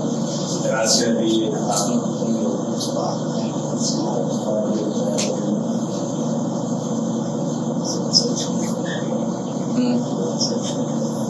this is going to be taking all that layer information. So whether you're right seeding, whether you're fertilizer, whatever that data is, we're going to layer it out, put the expenses to it, and same thing with your yield.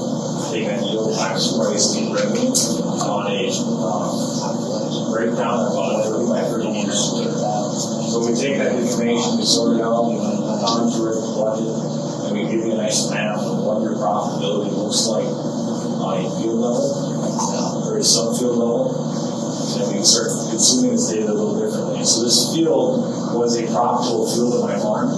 If I would have looked at the profit and loss report by field, it would have said it made several millions. Gross netted $207 an acre. Pretty good year. But if I look down in the data further, I actually realized that 11% of this field actually lost money. So we still were losing opportunity in 16.74 acres. So within those acres, we lost a potential of $5,500 if we were just at break even. We were just hit back to zero. And what this information kind of helps you plan is, some of these areas that we can see that are maybe the low spots, low corners, that maybe there's drainage issues, something that I can fix through some variable rates. Maybe we're going to remove some expenses from some of these areas. It's a way to start visualizing beyond the yield map how our performance is on the field level. This information can be exported into Op Center, so that way we can view it next to your yield maps, things like that. I can also, the R tool, I can do different layers as well if I want to see. Maybe there's an area that sticks out for profitability. We can go look at all the applications. Maybe we did a test strip with fertilizer on the front side or something. You can see how that affects profitability. I'm going to jump back to my slides here a little bit, kind of finish out.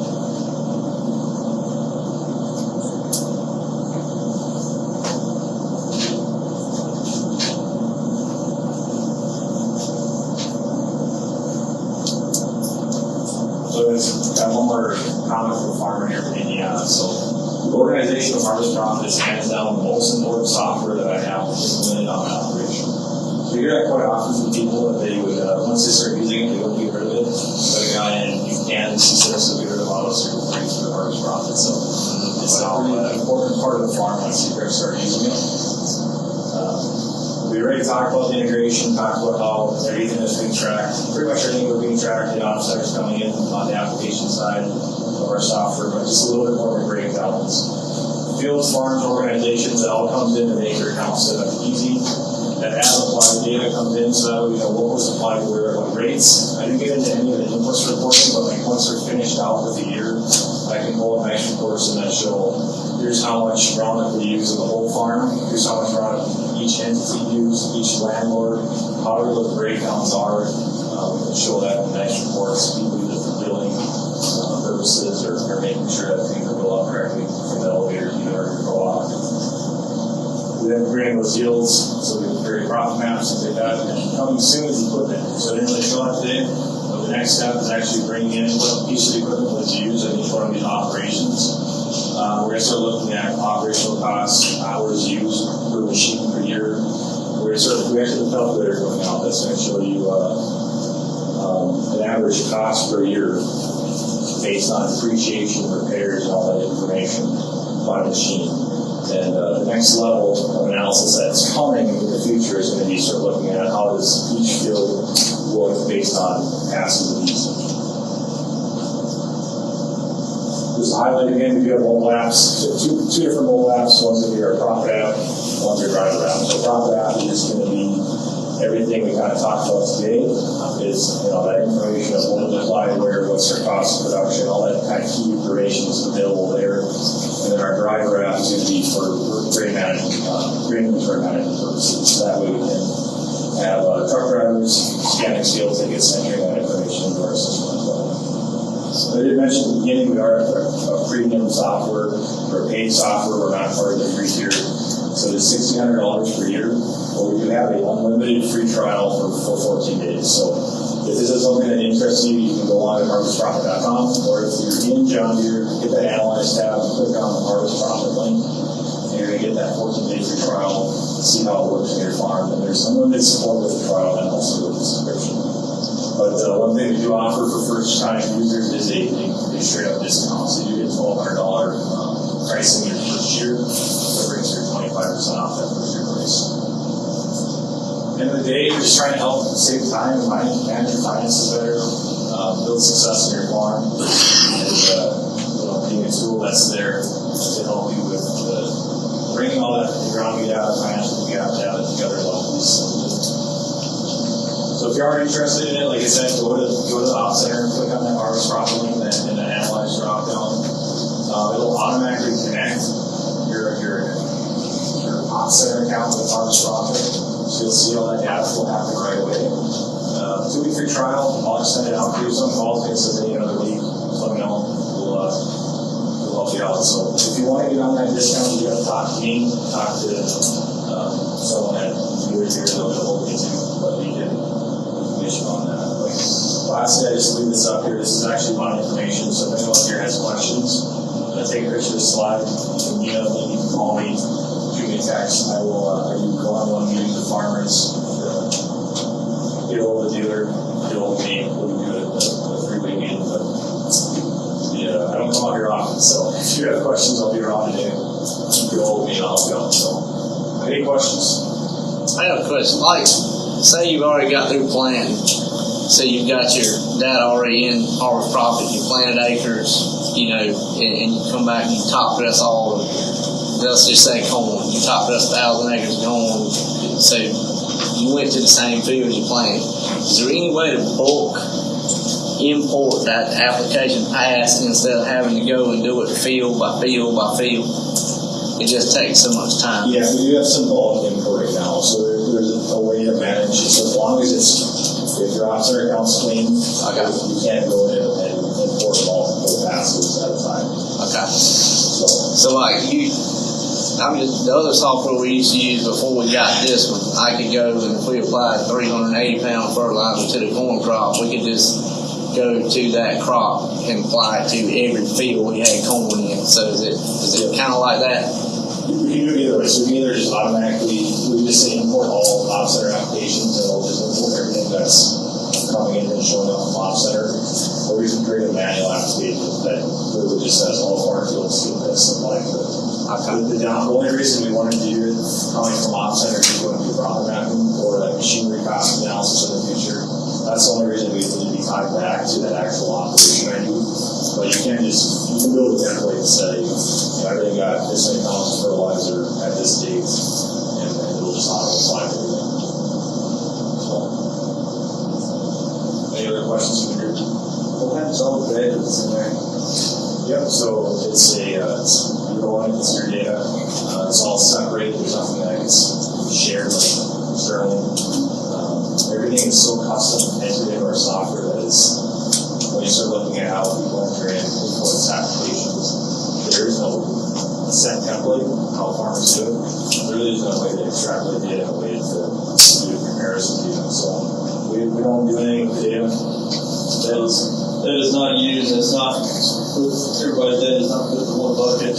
No, it's just, Yeah, so actually, Harvest Profit still is a separate entity. So, it's a little unique, whereas we're an acquisition, the same people that were working at Harvest Profit from day one are still there. We work in our own office and our own team, and we're Deere employees, we're working on separate products and a separate kind of a business model. So it's a little bit unique that way, but yeah, totally is the one about it as Deere database.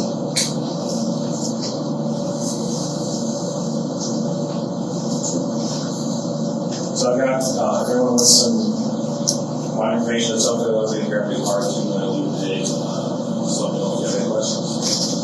Thanks for your time, Dave. Thank you, now we're gonna bring up, some more op centers, and ask all the people if they want to make their way to the hot seat, and, get started with that.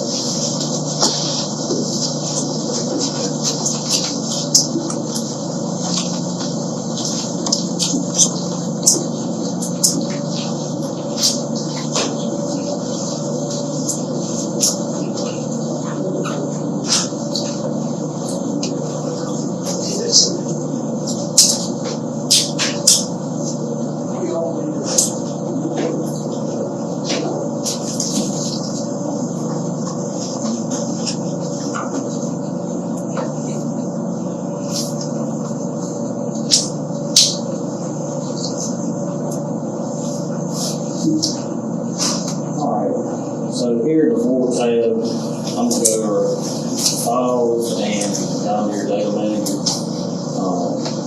This tool here is no longer being used for data, so once we go to that, click on files here. Files is where all of the data in your organization is received, processed, and managed. From here, we can download files from Op Center to our computer, as well as upload data from the computer or a USB drive. So this is where we go if our third party had created a restriction for us. We can upload that here to our Op Center, and then if our machine's capable, we can wirelessly send that to what machine needs that information. If not, we can download it and put it on the USB drive and physically take it to that machine and download it from there. Select what file we want to work with here. We can download it to our computer, assign it to a part of organization, reprocess. That's, if you notice there's an issue with the file, most of the time that reprocess is going to fix that. Transfer to equipment, and then archive. And archive doesn't delete any files.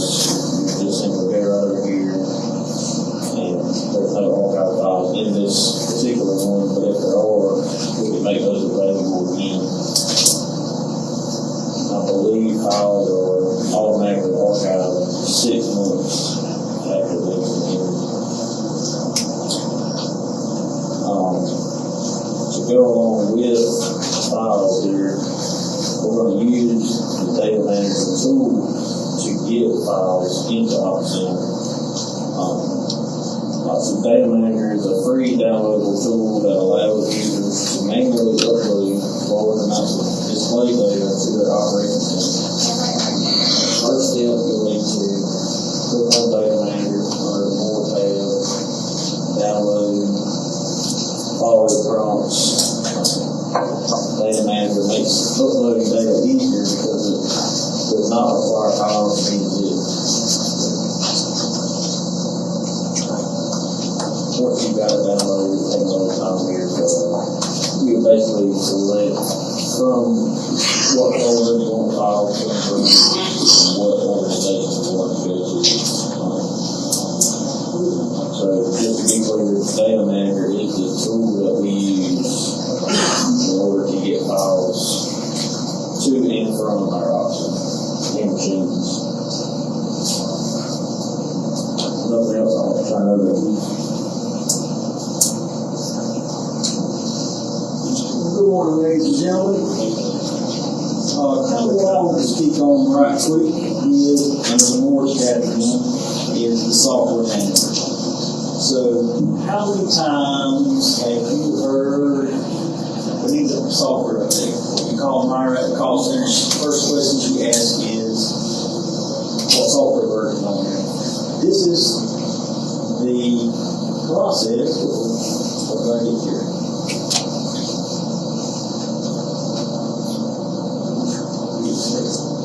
There we go. So, one way to download the newest and latest greatest software is to come initially to Operations Center and click your download button here. But once you click your download button, there will be an app that pops up on your desktop here. And it will say Software Manager. But what you can do is, there will be three options coming up: download, sync, and upgrade. So what you would do is click on, you can either click each individual button, or you can click the do all button at the very bottom.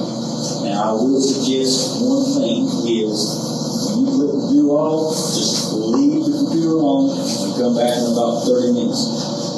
Because depending on the software, of how big the files are on the software, it may take it a little bit of time to download. But Grace, to answer your question from earlier, you were asking about 22-3 or 21, whatever we're talking about. So, Deere generally comes out with 3 updates a year. The first 2 numbers will say 24 is the year, and the -1 is the current. That's the current software available. So right now here we're running 24-1. In the next few months, we will see 24-2 come back.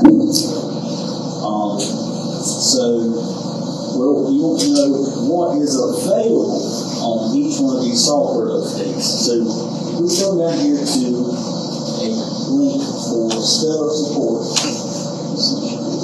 Alright, we better answer all the speak English today. So, if we scroll down here,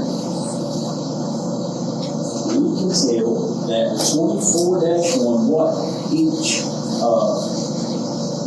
software is available. So it says the release list, and that will tell us what that software update fixes on each one of these displays. Now, for example, you may see some issues floating around. Let's just say limited memory space. So that kind of tells you what the problem was and how it fixed it. Now these updates are only for Gen 4s and Gen 5s updates. Now if you have a 2630 or 2600, has not been an update for those in the last 3, 4, 5 years. But if you do have one of those displays that are outdated, you can come here, and this is another download feature called GS Live Update.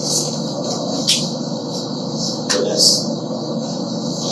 where you would come to do that. Anybody have any questions about the updating process or software manager? Generally, if you have a tractor that has a wireless mode on it, you can update, it will be prompted to update the software, at key on sometimes. Well, for those tractors who don't have wireless capabilities, this is where software manager will come into play.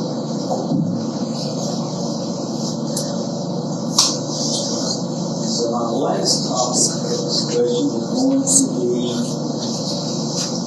still in the more tab is the remote display access report. So what this basically boils down to is how much you are using your RDA. And so, as you can tell here, that's what piece of equipment we had called in, display serial number, who called it, when the occurrence, when it happened, and obviously the duration, and what happened to the last known connection. So, who terminated it? Was it for bad service? Was it the user who disconnected from the basement? And you can select the date frame. Sometimes this could be pertinent information. You have multiple RDA with different drivers. And that's all I have for us.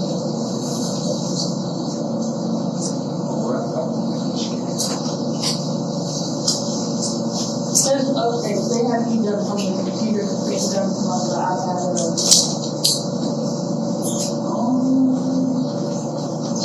Nothing out. nothing happened. That's what I was double checking. Yeah, I don't think so. That's to be permanent. Great, that's right. Keith, this past April, in April, we had an issue with all the track. You might remember that. You know, I think the problem started like on Thursday or Friday, and all of a sudden you realize there was a software update on Monday. And that was a long time. We had a lot of headaches and that passed accuracy. I don't know what caused that all of a sudden, but everything to be work and fixed it, no problem like that. But the plant seems am I missing something there? Or? On that particular instance, that was, I'm gonna call it an emergency update, but it was kind of something that was happening on the backside that we started seeing issues. We let Deere know, and they released a, not public update, but they released it to the dealer so we could go fix those little problems. And then, after maybe a week or two, somewhere in that ballpark, they released it to the public, and then wirelessly sent it out over the air to all the connected machines. So that was a receiver update. That was a 7,000% update. And in that particular case, there generally is some sort of communication,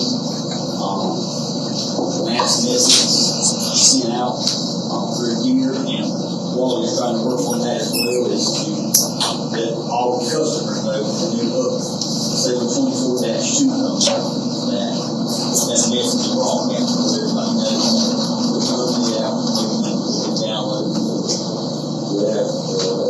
Yeah, because that's like very difficult for 2 or 3 days. Quite a little job, you know. So just to fold into that just a touch more is when we do release softwares like this, sometimes we do it as a bug fix, and when we do that, it's just being mass associated machines. So that mass association piece takes a whole nother layer of, I hate to use the word work, effort, whatever it might be, but it takes another level of people being involved. But prior to that happening, we've got it sitting here in a solution where dealers can access it. So if we do run into these situations, we should be able to go pull that out, assign it to this machine specifically, roll it out, and that way if you are experiencing that machine, we can get that software to you quicker before we are able to pull all the PIN numbers and associate it to everything. Yeah, see, there's another thing, like, if you got, like you had, I had a problem before, like that. If you call somebody out there and I'll charge us for coming out there to service it or whatever, how come it can't be just released, like, over the air instead of, the man coming there, we have an update, and then we don't have to pay a service call, you understand? You see what I'm saying? That's part of what I'm going to get into here after lunch, is what we're doing to address specifically that. Yeah.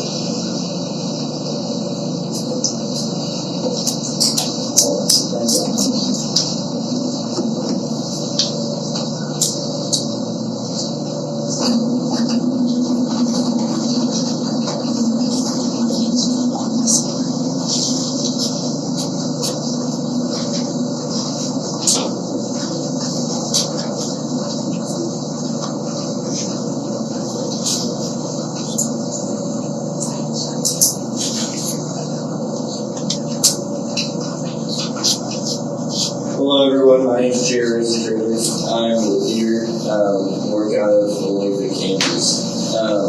Today I'm going to walk through some new and upcoming things, and I'm sitting there with you. So starting off, we've got our data stick.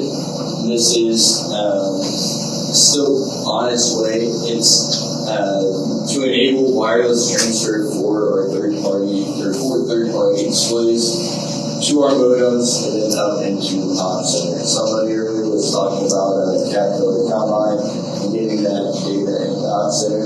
This is a solution that will enable that. Another quick hitter that we announced recently was the partnership with Starlink, making sure that we have constant connectivity for each of the machines despite maybe being in a low connectivity area. Somebody mentioned weather. I've already provided that feedback of having that possibility of having that rolling 7-day kind of feature so that you can manage your irrigation. But today we're able to see rainfall since midnight. Yesterday's rainfall as well. You've got your current conditions, hourly forecast, and then a wind forecast there. Another thing that's available today would be our fill level for our sprayers. Coming soon with that, something that we're working on, is going to be our time until empty. That way we're better able to manage our tendering to those sprayers and have a better idea of how long that's going to take before that sprayer is Another thing that we've got that was just announced or is about to be announced, I'm not sure which, would be our grain cart scale sharing. So we partnered with these four on the left to move that information and that data into the display so you can see what each piece of equipment is at while you're in the field real time. A couple other things I don't have to put slides for would be license manager. Earlier, somebody mentioned Pro Dispatch there as well, so that instead of purchasing license units on the front end, we're going to be able to take care of that afterwards with the new business model for that. So instead of paying per acre no matter how much it sprays, we're changing to an application savings guarantee so that you're only paying for that license unit when you're not paying for the chemical, right? So if you spray, 60% of the field or 50% of the field and you don't spray 50%, then you're only going to pay based on that 50% you didn't spray, right? So it's more of a partnership model and something that we reflected on from different opportunities and learnings with growers in the past. Then we've also got more autonomy features and field analyzer coming, more layers for that advanced tech and field analyzer as well, and then more logistics features. A big thing that got released recently would be AutoPath boundaries. So AutoPath is kind of our overarching product up here, and it's a general path planning tool. Then in 2021, we launched AutoPath Rows. And then just in 2024, this past spring, we launched AutoPath Boundaries. So AutoPath Rows, those path planes are created from a machine display. So that documented road data is required to unlock the power of AutoPath because it follows those planted rows. One thing that's required for AutoPath rows would be a machine and an implement mounted Starfire receiver. And its primary usage is in row crops. But then just this spring we released AutoPath boundaries, and you can create those plans either in Operations Center, which somebody touched on a little bit earlier, and I'm going to dive into more here in a bit, or you can create it from the machine display. So here, this documented row data is not required to unlock the power of AutoPath. those plans are created based off of a driven field boundary. Using SFRTK is going to enable you to use those new boundaries for a little bit longer, and ultimately it's going to unlock things like autonomy in the future for you. And then our primary usage there would be in non-row crops or planting new row crops, doing tillage, a lot of different scenarios here. So getting into a good or a bad boundary, who can tell me? I need somebody be brave and tell me which one is the good boundary, right? I see fingers pointing to the one on your guys' right. Yep. So a couple of things that we're going to point out and see here of why or what makes that a good field boundary. First off, it's driven, right? So it better matches, it's a little hard for you guys to see this, so I'm sorry, but it better matches the outside of the field. So if, for example here, that boundary is outside the edge of the field, we're going to run into issues there. He does these here on that other side, those are driven around those so that we're making sure that we're highlighting those, that we're not hitting anything, and instead of that little inlet there, it's being driven so that our machine knows exactly where it can and cannot go. So if we need help creating these boundaries, we've got this document here through MySpot, and if you pull out your phone and scan that QR code, it's going to pull up that document that's going to walk you through how to create those advanced boundaries. Still see some phones, so I'll give you a second on that. Again, I'll be here all day, so if you need that QR code, just come talk to me and I'll pull it up for you. So what are some key value statements for our boundaries? Number one is we're planning and starting our work quicker. 2, we're increasing our effectiveness. And 3, we're making our fields more productive. So what does that mean, right? Planning and starting our work quicker, we're able to roll into a field and we're able to start into that guidance plan quicker than previous methods. These slides are auto-generated based on 3 simple inputs that, again, we'll get into here in a second. They can be easily adapted across all production steps. Next up, we've got increasing our efficiency and effectiveness. So when we create an out-of-path boundaries plan, we're making sure that we're optimizing those passes for your field, right? So we're not going to have, any skips. We're not, pulling over and counting, okay, there's 8 rows, let's harvest that there. We're also going to be able to start in exactly the right spot of the field every single time. So that we're minimizing having those rows of shame at the end. And then making our fields more productive. This goes back to having that good boundary, right? So when we're driving these field boundaries, we can use every single inch of our field and use it to its fullest potential. So with that, I'm going to switch over to Mount Center and do a little live demo of creating this plan. So after you create these plans, you're going to use Setup File Creator and send that data over to the display. Coming in 24.2, which is going to be released this fall, that's the software update, so we're just talking about. We're going to be able to use Work Planner and have this implemented to the display just even a little bit faster than we are able to right now. But so we go into our setup and then to land. We go in, we click the field that we want. Click it a second time there. you're gonna notice that we have a headland here. I'm aware that, there's not a whole lot of headlands used here in North Carolina.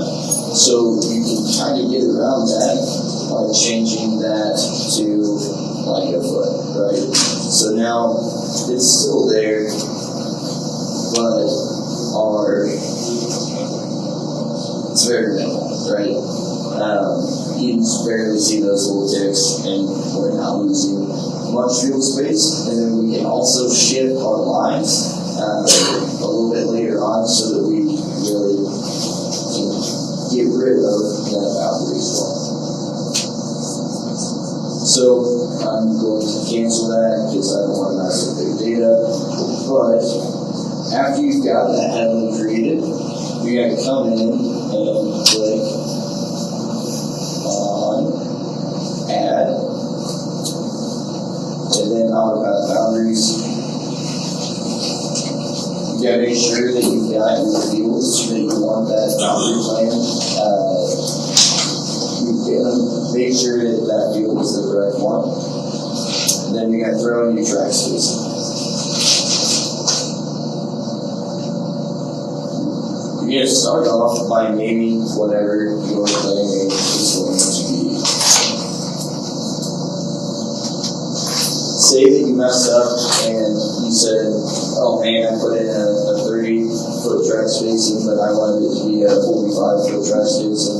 You can do that right here. And you can see that as you do that, it's going to update the number of headland passes that are required, and then also the number of field passes, which gets back to having that optimal starting point and having the optimal ending point in your field as well.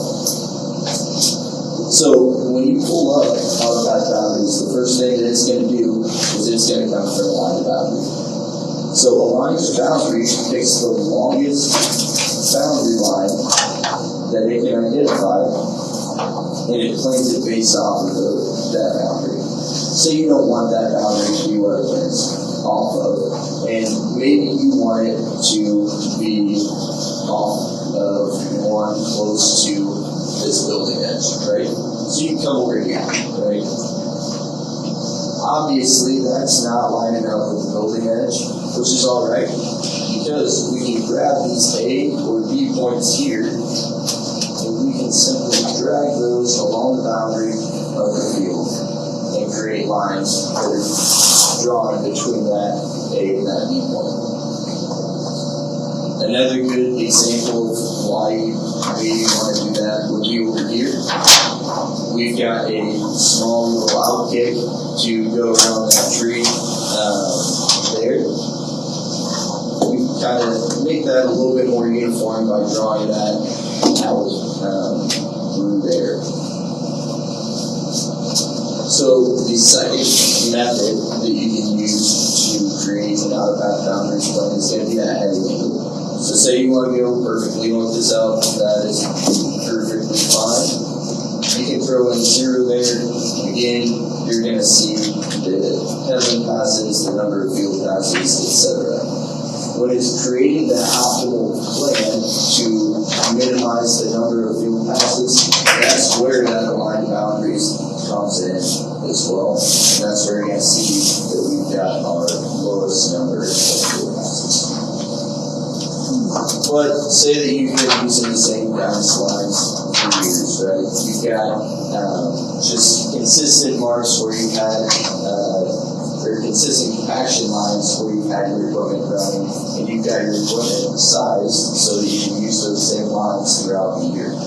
You can still do that from an existing track, where you come in and you select whichever one that you want.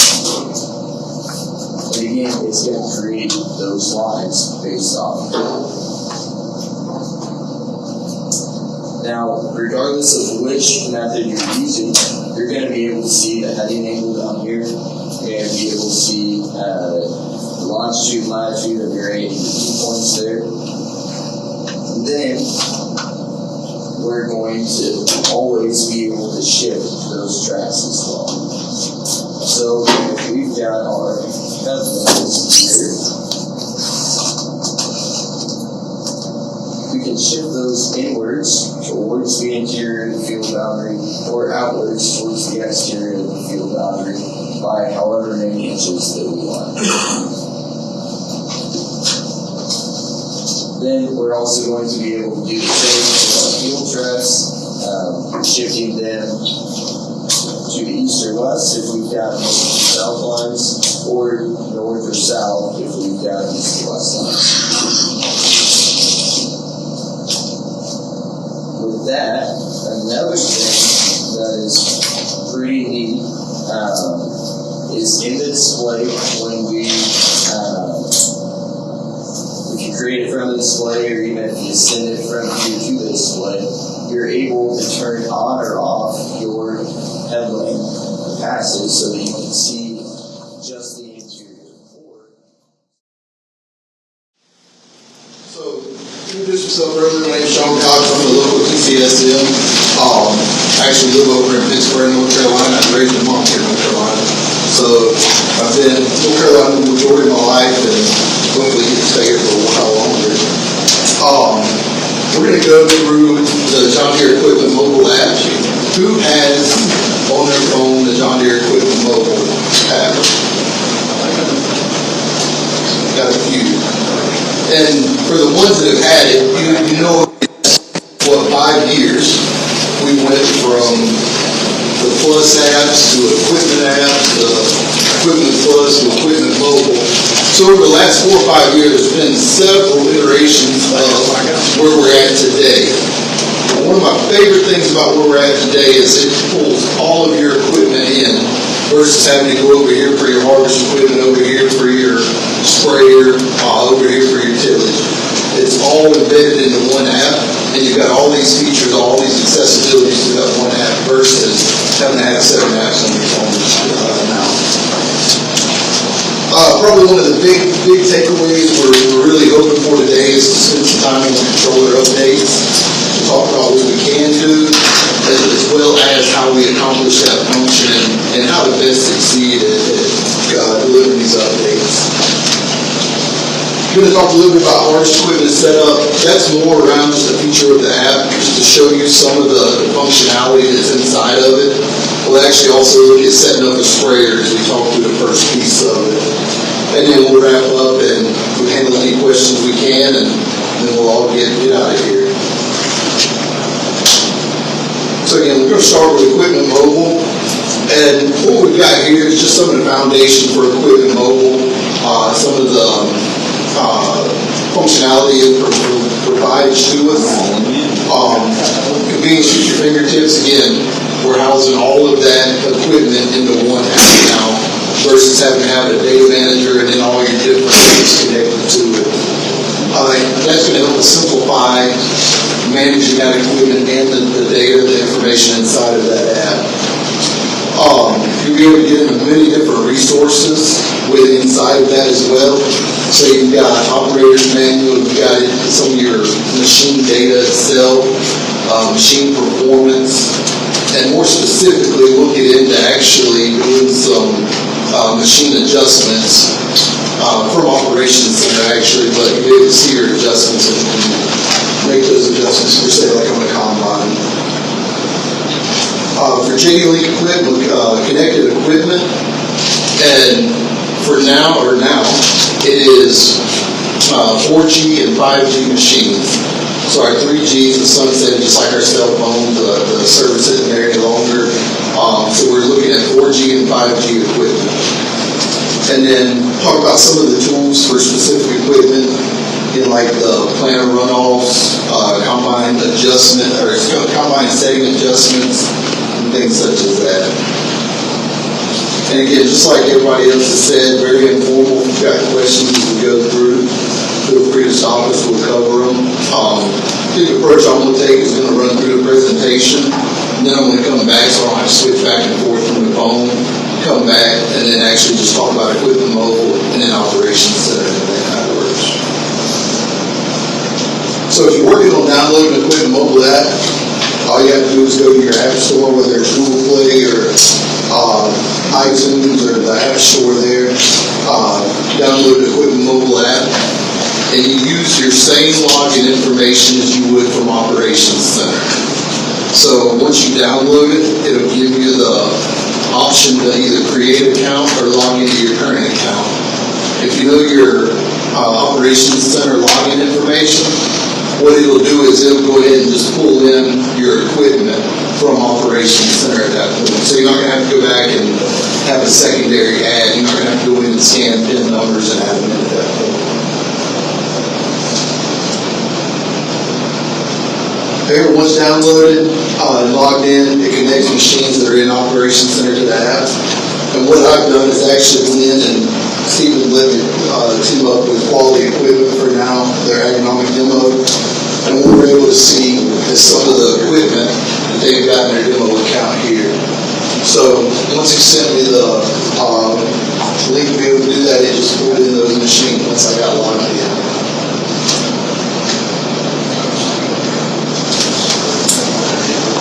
So when you get into the Equipment mobile app, if we were to go back, and I'll just say, we've got this sprayer, it's actually not up here. But we'd select our sprayer, so we selected that 410R sprayer. It would pull up a screen to give you a little bit of information about that equipment. And one of the nice things is it's pin specific to a certain point, so it'll give you some of the options and the functionality of that machine. So here, if you look under resources, it gives you several different things, several different tools that you can utilize, such as nozzle select, tank mix calculator, and then also direct inject calculator. You'll also notice under the documentation piece, it gives you some of the equipment information. So it's going to give you the equipment that's attached to that machine, whether it's the display, it's going to give you some software information, several other pieces of information. And you can get into a digital version of the operator's manual at that point as well. Here we're going to show you clicking on the nozzle select. What you do is just go through, if you're trying to select nozzles for application, you would go through, you would put all your information in, your spacing, your speed, your average rate, density, the mode, pulse width, modulation if you have exact apply, and then also your pressure. And it's going to spit out a selection of nozzles that you can use that will fit into that. And then it'll relate them with the droplet size that you're looking for, the spray pattern you're looking for at that point. So it's going to give you several options. If you want to filter by droplet size, you can just go up to the top, select your droplet size, and then it's going to even narrow that down further as far as what you want to be able to actually spray. Does anybody ever use that? If you go way back, this goes back to the Apply Plus. This was a function inside of Apply Plus. That was probably 3 years ago now. Same functionality that we had there, it's just moved over into the Equipment Plus app. Kind of the same thing for the tank mix calculator. You can go in there for your tank mix, and again, select all the information you need, how much you're spraying, your solution rate, your volume, and if we need 1.5 loads to get that field or that application put down, it's going to tell you exactly what you need to complete that field. So if it's a tank and a half load, it's going to tell you what you want to do for tank 1, and then it's going to tell you what you want to do for tank 2. But it's also going to give you that combined total as well. So we're going to tell you everything, and we're going to say for the first full tank you need this, for your half tank you need to dump it down like this. That way we don't have a bunch of extra chemical, whether we're transporting or running in the fields, whatever it might be. You're able to get as specific as possible and not overfill or go back for pieces of loads throughout the day or throughout the fields. And then, again, this is just the direct injection piece of it. We're kind of you put in that same data, the same information, it's going to spit out what you need or what you want to do. I'm going to try to open the video here. See a little bit.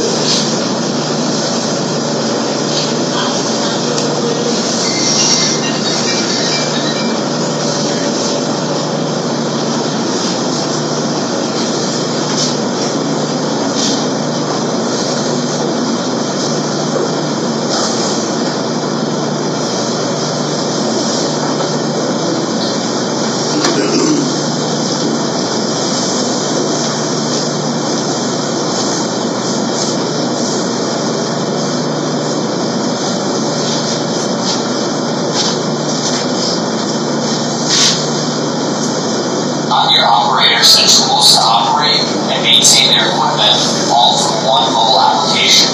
In this video, we will highlight the Equipment Mobile app, how it connects operators to their equipment for easier operation and maintenance, and access resources and tools to help prepare for the job needed. Operators will access the Equipment Mobile app with the same username and password they access their Operations Center organizations with. If an operator does not have an Operations Center account, they can create one or proceed without one.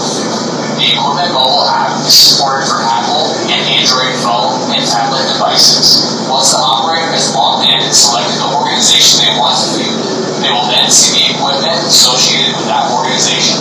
Equipment will be broken down by machines, implements, and devices. The devices will include JD-Link modems and John Deere displays. Additional content, such as AutoTrack and StartFire devices, can be accessed from the search bar. Select the search bar, then enter in the model or serial number of the equipment desired. Operators can also scan barcodes of equipment to quickly access the equipment details using the barcode icon to the right of the search bar. Operators have the ability to add equipment to the organization by selecting the plus button near the top of the screen. The equipment will be labeled with the equipment name, along with the number of pairings, JD-Link modems, and John Deere displays attached to the equipment. Operators can access additional information by selecting a piece of equipment from the list. Once the machine is selected, operators will see a Resources tab that will give them access to quick reference content, operator manuals, and the ability to view parts from the parts catalog. Tools will also be available and give the operator the ability to connect to their equipment. One example of this is the grain loss calculator for combines. Note that not all equipment will have tools. Pairings will show the JD-Link modem attached to the equipment, and for ag machines, you'll see the John Deere display paired with the machine. Operators can dive further into the connected devices by selecting either the JD-Link modem or display. When selecting their JD-Link modem, operators will have quick content information at their fingertips. Equipment information includes theory of operation, hardware, and LED status. Tools will also be available for the JD-Link modem. Operators can connect to their JD-Link modem through either machine wireless, mobile to machine, and MTG diagnostics. Pairings will show the equipment the JD-Link modem is paired with. Information will show additional information about the JD-Link modem. Selecting the display will give the operator access to the on-screen that is available on the display. We hope you've enjoyed this brief overview on the new John Deere Equipment Mobile app. Thanks for watching. So one of the things that showed on the screen there was, and it was something that, I can't remember who was speaking about it earlier, but it talked about software versions. And that's one of the places we can go to look for software versions, whether it's on our MTG, whether it's on the piece of equipment. We can see what that software version is for that Gen 4, Gen 5 display, MTG, or the receiver itself. So again, it's a real easy way you can do it. You don't have to be in the machine to do it. It's on your phone. That way, if you're at the store, if you're at home, whatever it might be, you're able to access that information and know what you have on that machine, again, whether you're with it or not. Does anybody see any value in Equipment Mobile? What do you think the number one thing we would use Equipment Mobile for is right now before we ever go any further?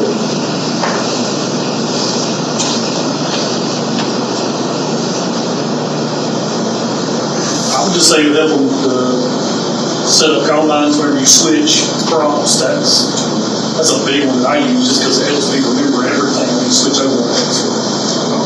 And that's one of the specific examples we'll get into here once we go through a little bit. It's just being able to use that to help set up machines. Next piece of what we're going to get into is going to be software updates. And there was a question or two about that earlier of what we can do or why we can do it or how we can do it. So what you'll see, who just downloaded Equipment Mobile and got into Operations Center? Did anybody do that? Did you see your machines pulled into the Op Center? Do you have any newer machines with Gen 4 or probably not Gen 5 at this point, but 4G machines in there? So if you were to go in there right now and access that machine, you click into that machine and it's going to tell you whether there's software updates or not. Now, there's a couple of catches to it. One is you got to make sure that you're set up right in Operations Center, and I'll show you that in a minute. But that gives you the capability from right there to actually send that payload to that machine. So, John Deere now has a software update solution. It's through your equipment mobile app, and it's going to enable you to remotely download and install that software onto your machine. Now, saying all of that, again, this is only currently with 4G and 5G machines. So if it's a Gen 3 or older, it doesn't have the MTG at all, we're not going to be able to do it as of yet. But this is a solution for these newer machines to keep these updates on it. And in addition, if you went backwards and put a 4G MTG on the machine, it would actually enable this capability as well. So, saying all of that, let me get through this here. This gives you the ability again to maintain that machine, to keep the latest software update on it, and to prevent, if something were to happen, waiting for a tech to come out to actually update that machine, or waiting for somewhere to remotely send that payload to you. Gives you the ability to go out there and do it right then. So how do you do it? Again, you got to download Equipment Mobile. You've got to have a John Deere account, Operations Center account, and then that user needs to be authorized. This next slide is going to show what authorization level you need to be able to see and to actually download that software. So this is a screenshot of a test form, and the operator on top with the equipment, the number 3, that's your level of authorization, they would be able to download that software from Equipment Mobile. The bottom one, the number 1, that just lets you see things. So they would not be able to download. So if you've got maybe a crew leader, you might have level 3, right? Or you as an owner might have level 3. But maybe an everyday operator, maybe they would have level 1 to be able to go in and view that equipment and view the operator's manual or setup mode and make those changes, but they would not be able to actually go in and try to download software onto that machine.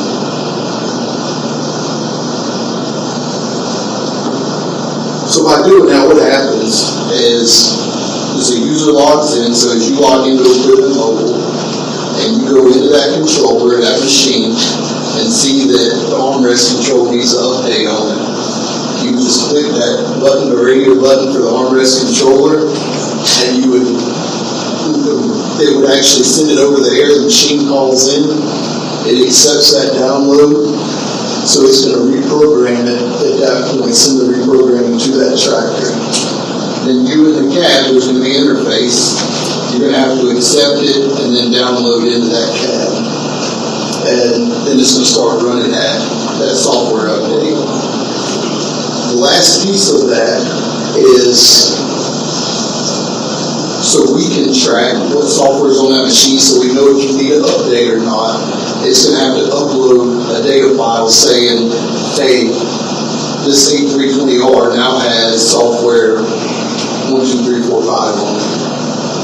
That way when you go into that machine next time, you'll know, okay, it's got the latest update. That way you're not constantly trying to update that same software. Then, once it's got the software that matches with the latest version, that pending software, not the pending software, but the update software goes away for that controller.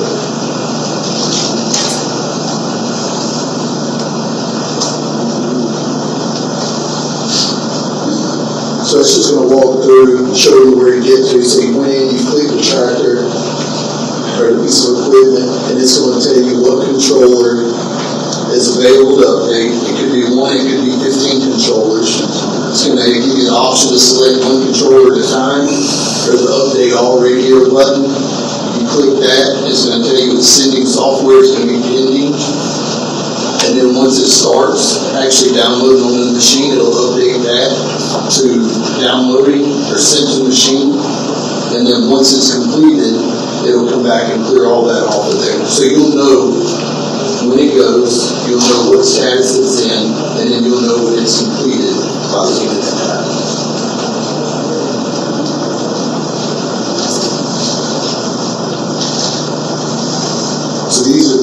States. So over here on the left, you're showing that you've got, we'll just say it's the ECU completed, the armrest controls currently being updated, and then you've got, maybe I'll show you all of it. If you have one that failed for whatever reason, it'll tell you it failed. That'll give you an opportunity to try to resend that payload to that controller.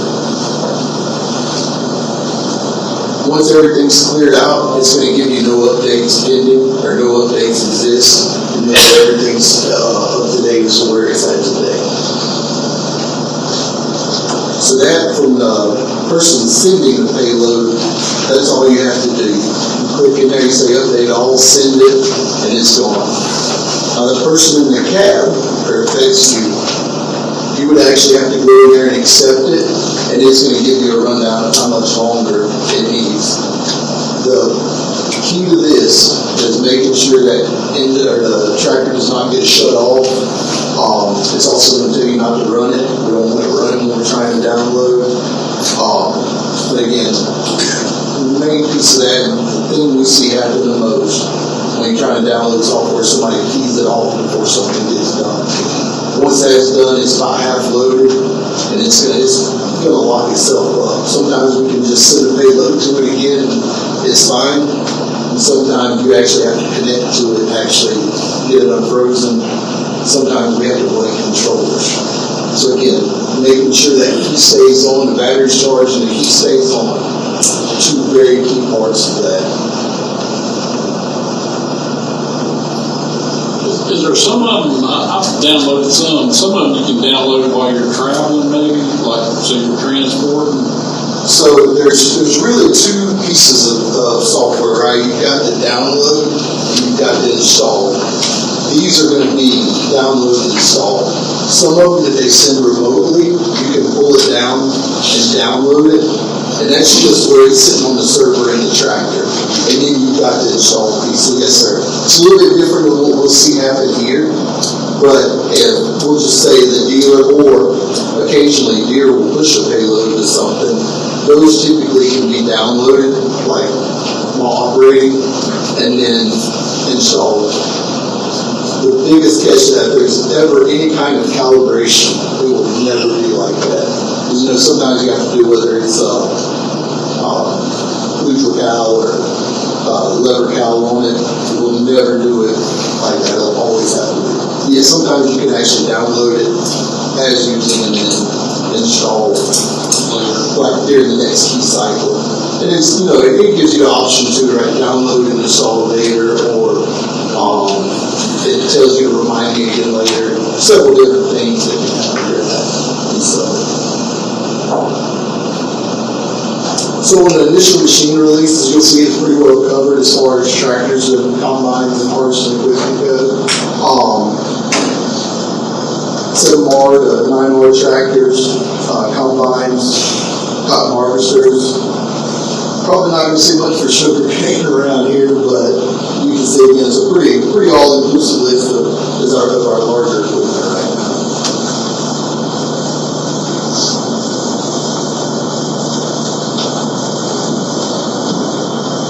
One of the key pieces of this is, as you're doing this by yourself, right, especially the first time you try it, and we've got something happen, we don't know where to start, we don't know what to think about it.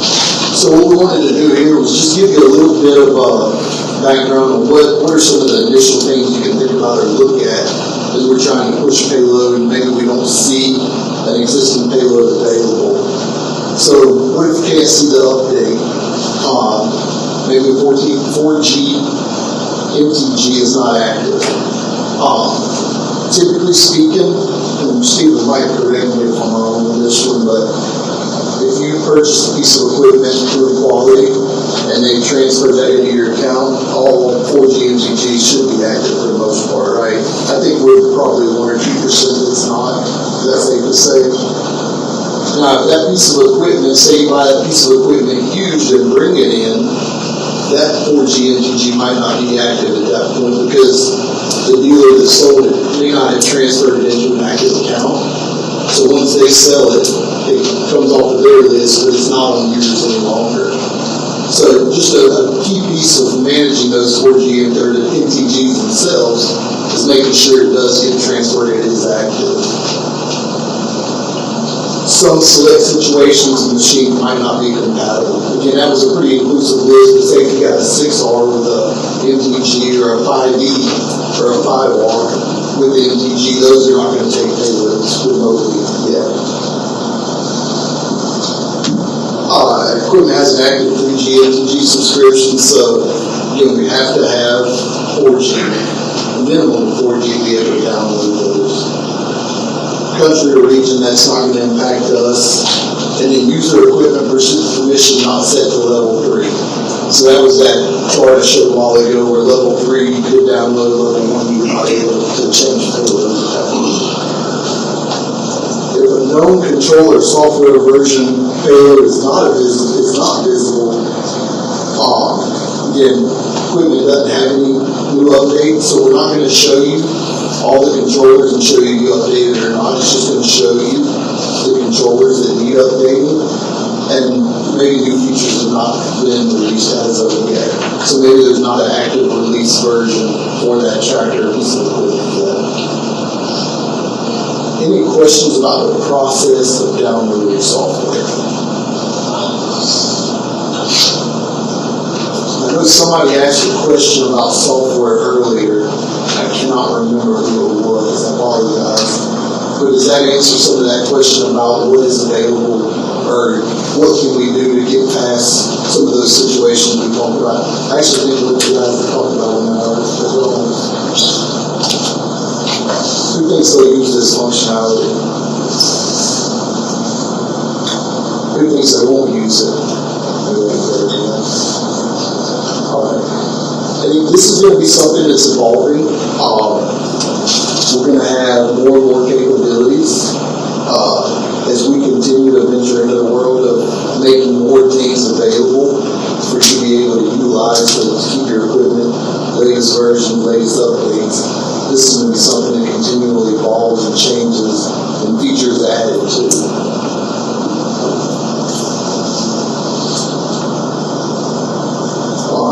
Equipment setup. And this is just taking, we'll just say we've got a 790 combine, and whether we're switching from corn to beans or we go in just to make sure our setup's right for the year. We go into the machine, we go into information, equipment information, we go into crop settings, pick what crop we're harvesting, and then it's going to start walking us through one by one of all the different spots we can check. Now, probably a lot of the folks in this room might be able to go to every setting and know exactly where it goes every year, right, or every crop. But how many of us have folks that we work with or work for us that may not be as comfortable as you setting that equipment up? So this gives them a tool where it walks them step by step of that beginning setting. Now, is this necessarily the 100% perfect optimized place? No. But it's going to give you where to start harvesting that equipment. It's going to give you a good place to start. Our default settings, if you will, and it's going to get you started. You might have to fine tune it from there, but this is going to get you in the ballpark. So it's going to go through all the different outside settings. So it's going to tell you where it sets your chopper, where it sets your crop diverter, your feed accelerator. And then once you get to the end of all the outside settings, then it's going to take you directly into the inside setting. Ooh. Sorry. Or the front end equipment settings, sorry. It's going to walk you through the front end equipment settings. It's going to ask you what kind of front end equipment you're using. It's going to walk you through those settings, and then it's going to move into the cab so you can get that display set up as well. So it's going to walk you through all the settings inside of that cab. Once you get to the end, you're going to know, again, that you're where we want you to be to start with. You, again, who's an experienced operator, owner, you might know, I want my fan speed to be X, or I want my traffic clearance to be X. That might be different than the numbers we give you, and that's fine, right? We're just giving you a generic start point, saying, start here.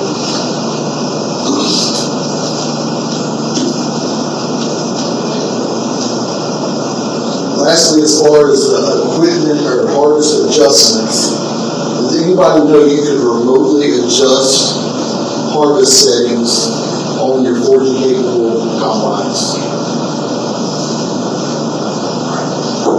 So you can view where you're at, and you can also adjust where they're at. So I'll get into that in a minute here. Well, we'll actually go in, and I think we've got a combine running down in Little Washington, so we'll be able to go in and see on that operations app how to actually go in and adjust it.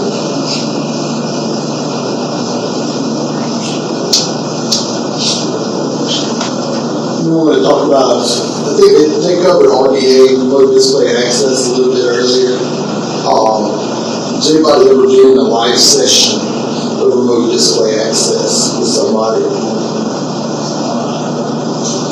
So when you're in remote display access, what's happening? You're talking to somebody on the telephone, and they're telling you what button to push, right? So you're on the phone with them, and they're saying, hey, push over here to harvest settings, push fan speed, push. And they're having to walk you through it, and they're actively being able to look at or view that screen. So remote display access has been a great tool. If we're having an odd issue, we don't always have to wait for somebody to come out. We can actually just, maybe call the call center, they can connect RDA, and they can go through and make sure we've got some settings right before we initiate that second piece, which will be a phone call or a field call or whatnot. So it's been a great tool. It'll continue to be a great tool. But what they're going to do is add another layer to that tool. So remote display access, when you're in remote display access, you've got I can't remember if it's a blue or a green box now, blue, that's around the outside of your screen that shows that somebody's viewing your screen at that point. With remote display control, which is what we're seeing up here, you're going to have a yellow screen around that box. So it'll initiate the same way. You'll call somebody, they'll initiate a RDC. It'll give you the box to actually connect and to give them the capability to control that screen. And they'll be able, from their computer or their iPad, they'll be able to go in and actually touch those functions, move things around, and change settings in there. Now, as the operator in the cab, if at any point you touch the screen, you take control back over from it. So if, for whatever reason, you're pointing to something, you hit the screen, it takes control, you have to reinitiate that piece of it. But again, you will be able to accept or allow somebody to take control of that screen. So it is out now on autonomous vehicles.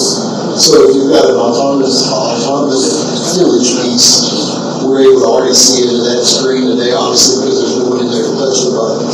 But it's going to start rolling out to other models and other equipment. I'd say we'll probably start seeing more and more by the end of the year. And I'd say over in the next year, it'll start becoming more mainstream. The one difference between RDC on a piece of autonomous equipment and a piece of manual equipment, again, nobody in the cab, so it skips the piece where it allows somebody, if you're in autonomous mode on that tractor, it'll skip the need to actually go in and click that button. So we'll just say Stephen was over there and we had a question on the tractor, he'd be able to go in RDC with that tractor and go change settings in the tractor cab versus somebody having to go out there and hit the accept button. If it's in manual mode, it will switch it back, and you would have to, at that point, have somebody touch the screen. But obviously, if it's in manual, somebody's hopefully sitting in the tractor anyway if you're working with it that way.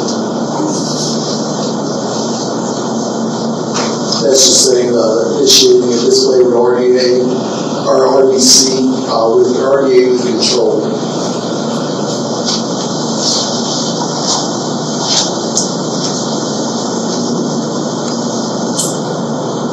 any questions about that before I jump into that? Yes, sir. Yeah, Sean, is that only G5 or is that retroactive to G? It's going to be G5. That's a good question. Any other questions before we pull up the app?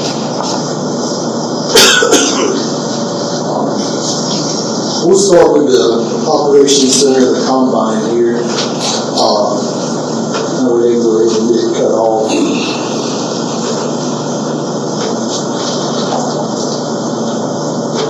So again, this is just quality's allowing me to kind of piggyback into their org. And as we open the operations center, we'll see we've got that list of equipment down here. And when we go into the tractor, or I'm sorry, the X9. And this is where you can see what the harvest settings are.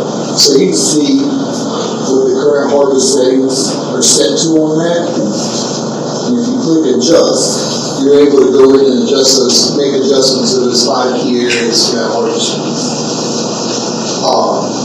So if you pull up to a field or somebody calls and says something don't look right, or you just check them and you see you don't like where the fan speed is, or you don't like where the traffic limits is, you can go in and make those adjustments without actually being in the seat of that combine at that point. The one thing I will say is, and I think we tried to do it the other day while I was sitting still, is the machine has to be in harvest mode and it has to be moving at least half a mile an hour to send that adjustment. I think when we tried to do it the other day, it just come back like it failed or something like that. And then I think Stephen actually tried to change them off. No, it was just GPS doing it around. But again, it has to be in harvest mode and it has to be moving at that point to send the adjustment. But it's a pretty neat little feature. I think that started in about 18 or 19 in that general ballpark. Started earlier in the S7s. So again, that's something that is there is able to be used. Does it work with the S6? The S6? No, sir. It's the 7. Just the 7. Started with the 7s.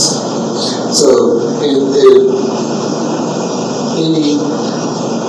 it's got to have the technology package. S7s with the technology package or the X9.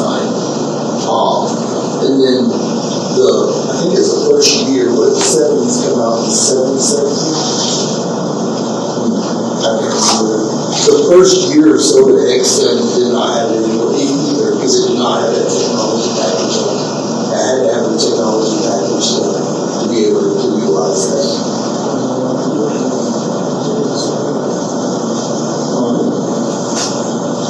I'm going to jump out of Operations Center, jump into Equipment Mobile.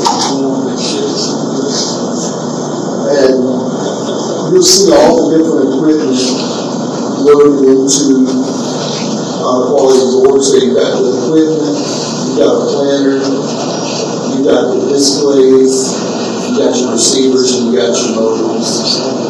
So on any one of them, you come in here and do a little bit of looking. So we'll go in here and look at the information on that modem. So it talks about it's a JLE modem 4G, gives you a serial number, click there, it tells you what machine it's on. And I think Stephen or somebody showed that earlier too. If you start with the machine, you can click there and it'll back you to the display that's on that machine for the last. So it shows you what's connected. You don't have to go through one versus the other.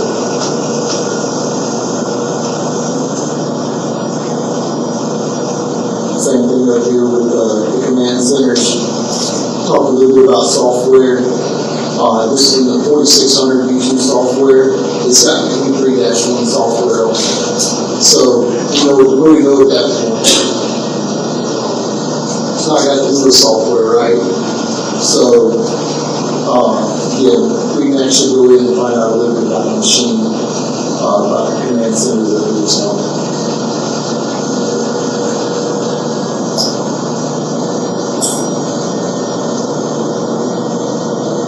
So, I'm gonna go into the planner. This is, we had to pull the planner up on a while ago, we pulled the combine sprayer up.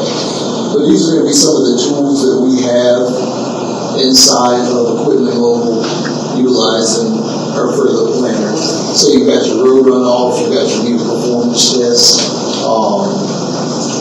So you would go in there, connect it to the planner Wi-Fi, tells you what to do with your planner, then it's gonna tell you to start a test. And you're gonna be able to start that test and do a new runoff or a road runoff. Gives you information about the equipment, gives you different checklists based off of what planner you have. So it lets you select your speed star on it.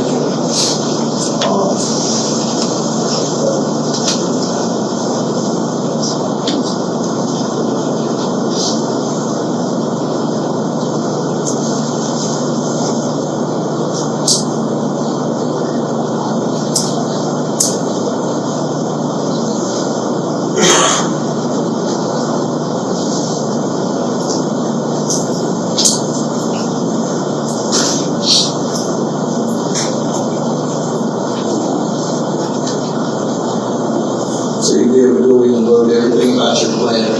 And then that way, when you go into it next time, you'll be able to go through there and do exactly what's specific, whether it's setting up, making adjustments to that planner.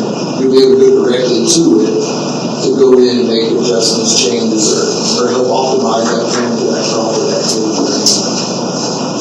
I'm not going to say that Steve would get mad at me for able to do something else different. That's the same thing.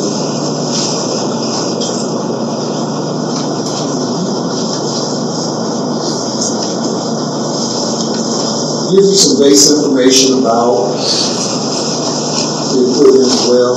It gives you how many hours is on it. That all goes back to the maintenance piece. So as you're in Equipment Mobile, if you've got maintenance added to that machine, it'll give you the breakdowns here. So it'll tell you when you need to do what, whether it's oil, filter, whatever it might be. It gives you that option to go through and look here and break down what you need to do when you need to do it. It gives you how much fuel's in the tractor, and it gives you how much gas in there as well.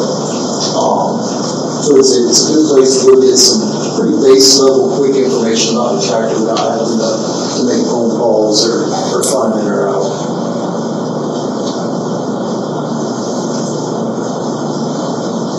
You go into your OEM, whether it's a question about setting something up or how something specifically works. You'll be able to go into OEM. Same thing as having a big paper OEM. You'll be able to flip through on the screen or phone screen and view the operator coming directly from the scene. And then everything to do with the parts catalog for it. You need whether it's air cleaner, hydraulic hose, hidden. You can go in. It's going to preload the manual that's designated for that tractor. And then you're going to be able to go in and search for a part, whether it's by part number or part code. You find that part and load that up and order that. Does that update as often as filter numbers change? Does that update as often too? The app itself, Yeah, like it. it'll sub to it. It will. It will sub to it. So it'll do two things, right? So when the update happens, whenever the part number changes, it should change automatically here. And then if for some reason there was a lag or a delay, it would sub out to, if you ordered it from the dealer, it would sub out there. If you were getting the filter from somewhere else, that'd be a little more of a challenge, right? Or if you had one on the shelf, you might not know what that backwards part would be.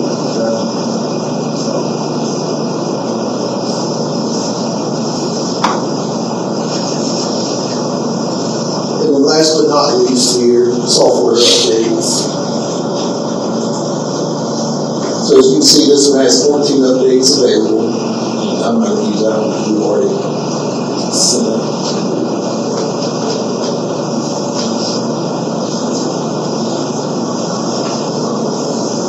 Alright, So this 8340 has two different softwares available. It's got one for the display and then one for the G5 that's on it.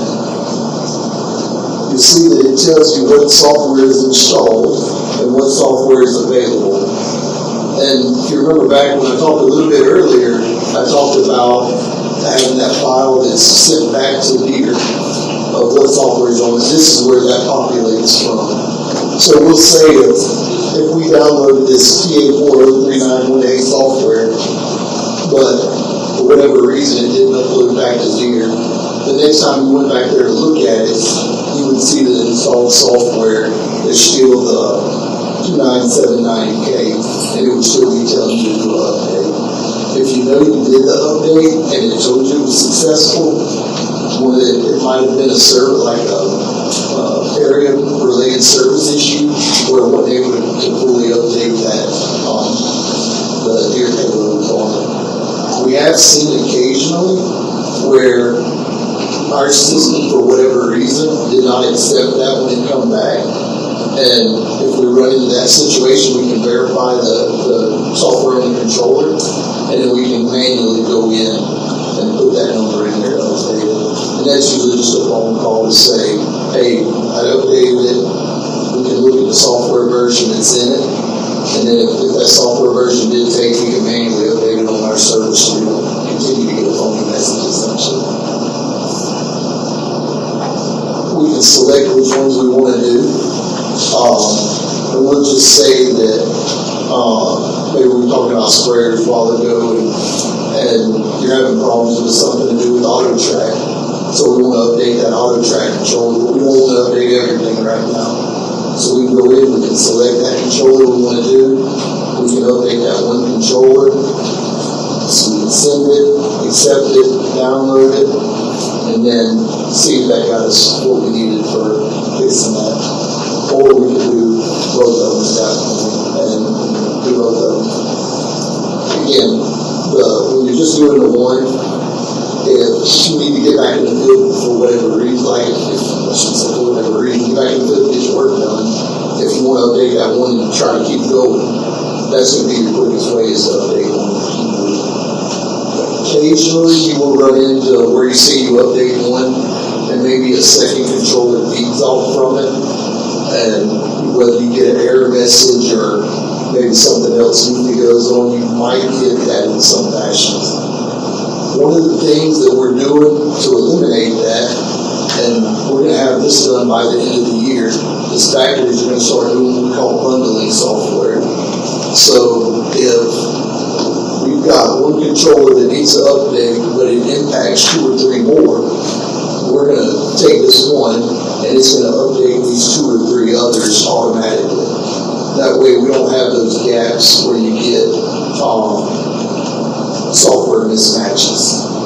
So that should be completely in place by the end of the year to be able to bundle all of that. Yes, sir. So what if you got a tractor that's been tuned to add horsepower, and you're not supposed to update, I think it's the ECU, is that going to affect your tune? If you do that? So I'm going to give you, and if you don't, can you tractor after a while?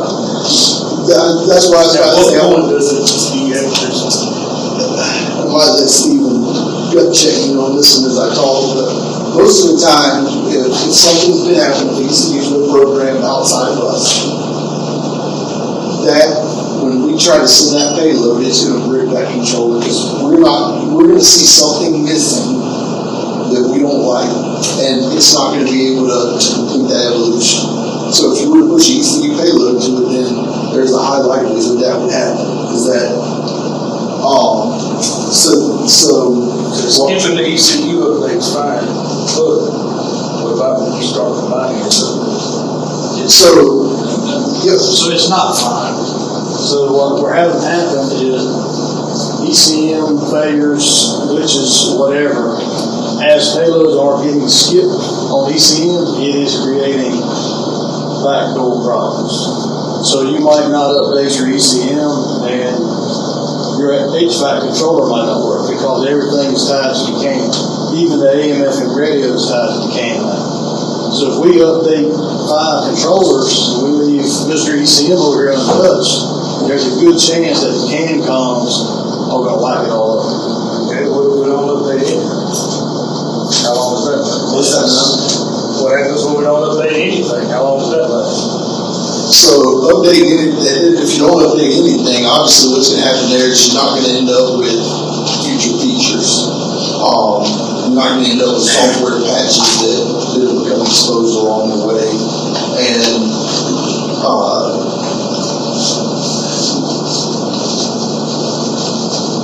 if you don't update anything, what you're not gonna run into is like software mismatches, because you're not gonna mismatch anything at that point.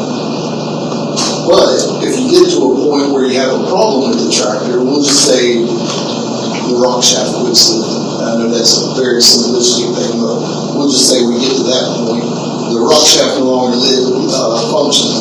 So one of the things that's going to happen is software to be updated to try to make that repair. So that's where it's going to start running into the headwinds. Is you can't update the software, you can't get past this, and if it's a new sensor, a new function, or a new feature that goes on that tractor at that point, that software might not, it's a high likelihood that software where it can't manage that piece of it. And one of the things we see very consistently is we'll just say potentiometer in the field, as the potentiometers run longer and longer, we end up having to go from manufacturer A to B to C. When we go to manufacturer C, the limits might be a little bit different for C than it was for A to B. And we've got to reprogram controllers to make that potentiometer work with that.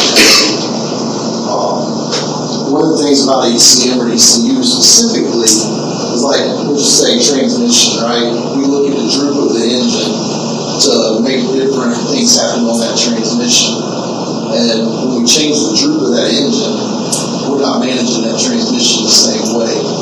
Because we make changes to that transmission controller moving forward, that droop staying here, or what we think we're seeing here, affects or impacts how that transmission works, whether it's IVT, BTQ, whatever it might be.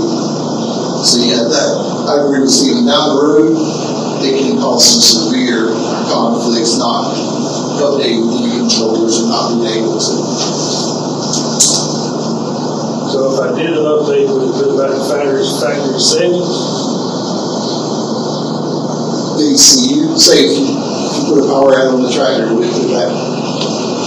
He's saying if he updates it, that it's been done. Oh, it's been I got done. to the point where I had to make it up. Is it gonna take me back to factory settings, or is it gonna?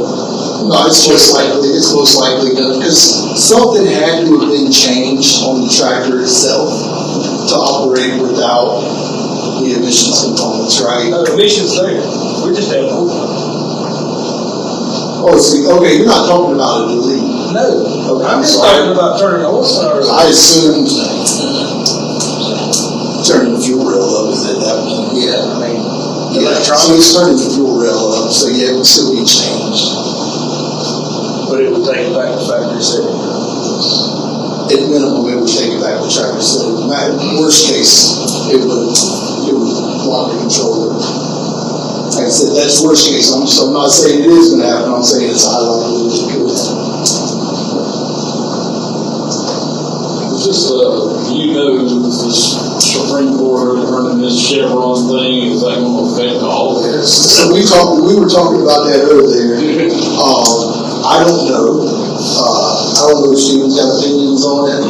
It's a big gray area, until it comes down, I think we don't know what it is. I don't know if it's true. I just heard somebody like say with pickup truck, if you eliminate it, it don't mean you're warranty for it anymore. They don't have to honor like warranty or something. Are you saying if it make a change? If you made a change, yeah, the Chevron thing that like Don can't have any warranty that doesn't work. Yes, but that ain't. I've heard that ain't gonna affect that. That's the gray area. Yeah, I guess someone told me about it. I didn't know about it till he said it. Somebody said something. I said, death is a gray area. Oh, it's bluegrass. It's definitely complicating things exponentially.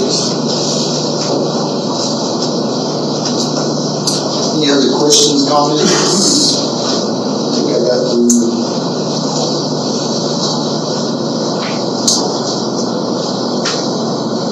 Anybody have any questions about resources, capabilities, in regards to maintaining or maintenance on your tractors?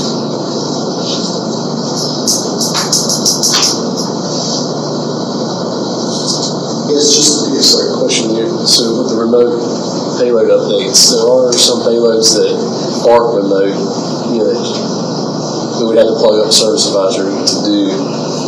What is there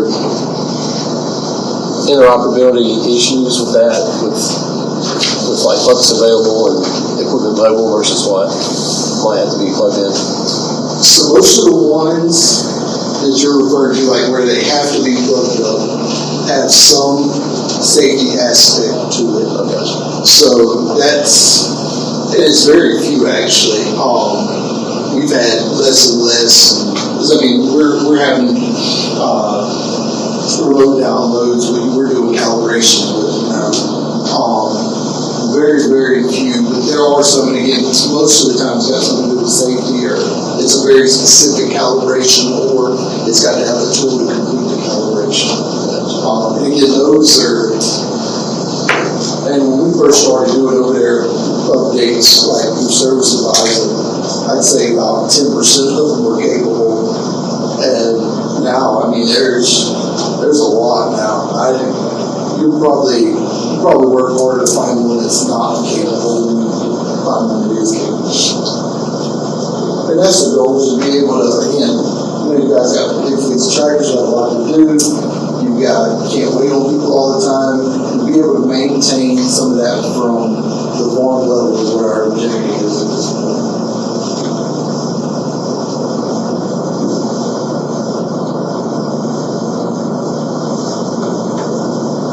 Anything else?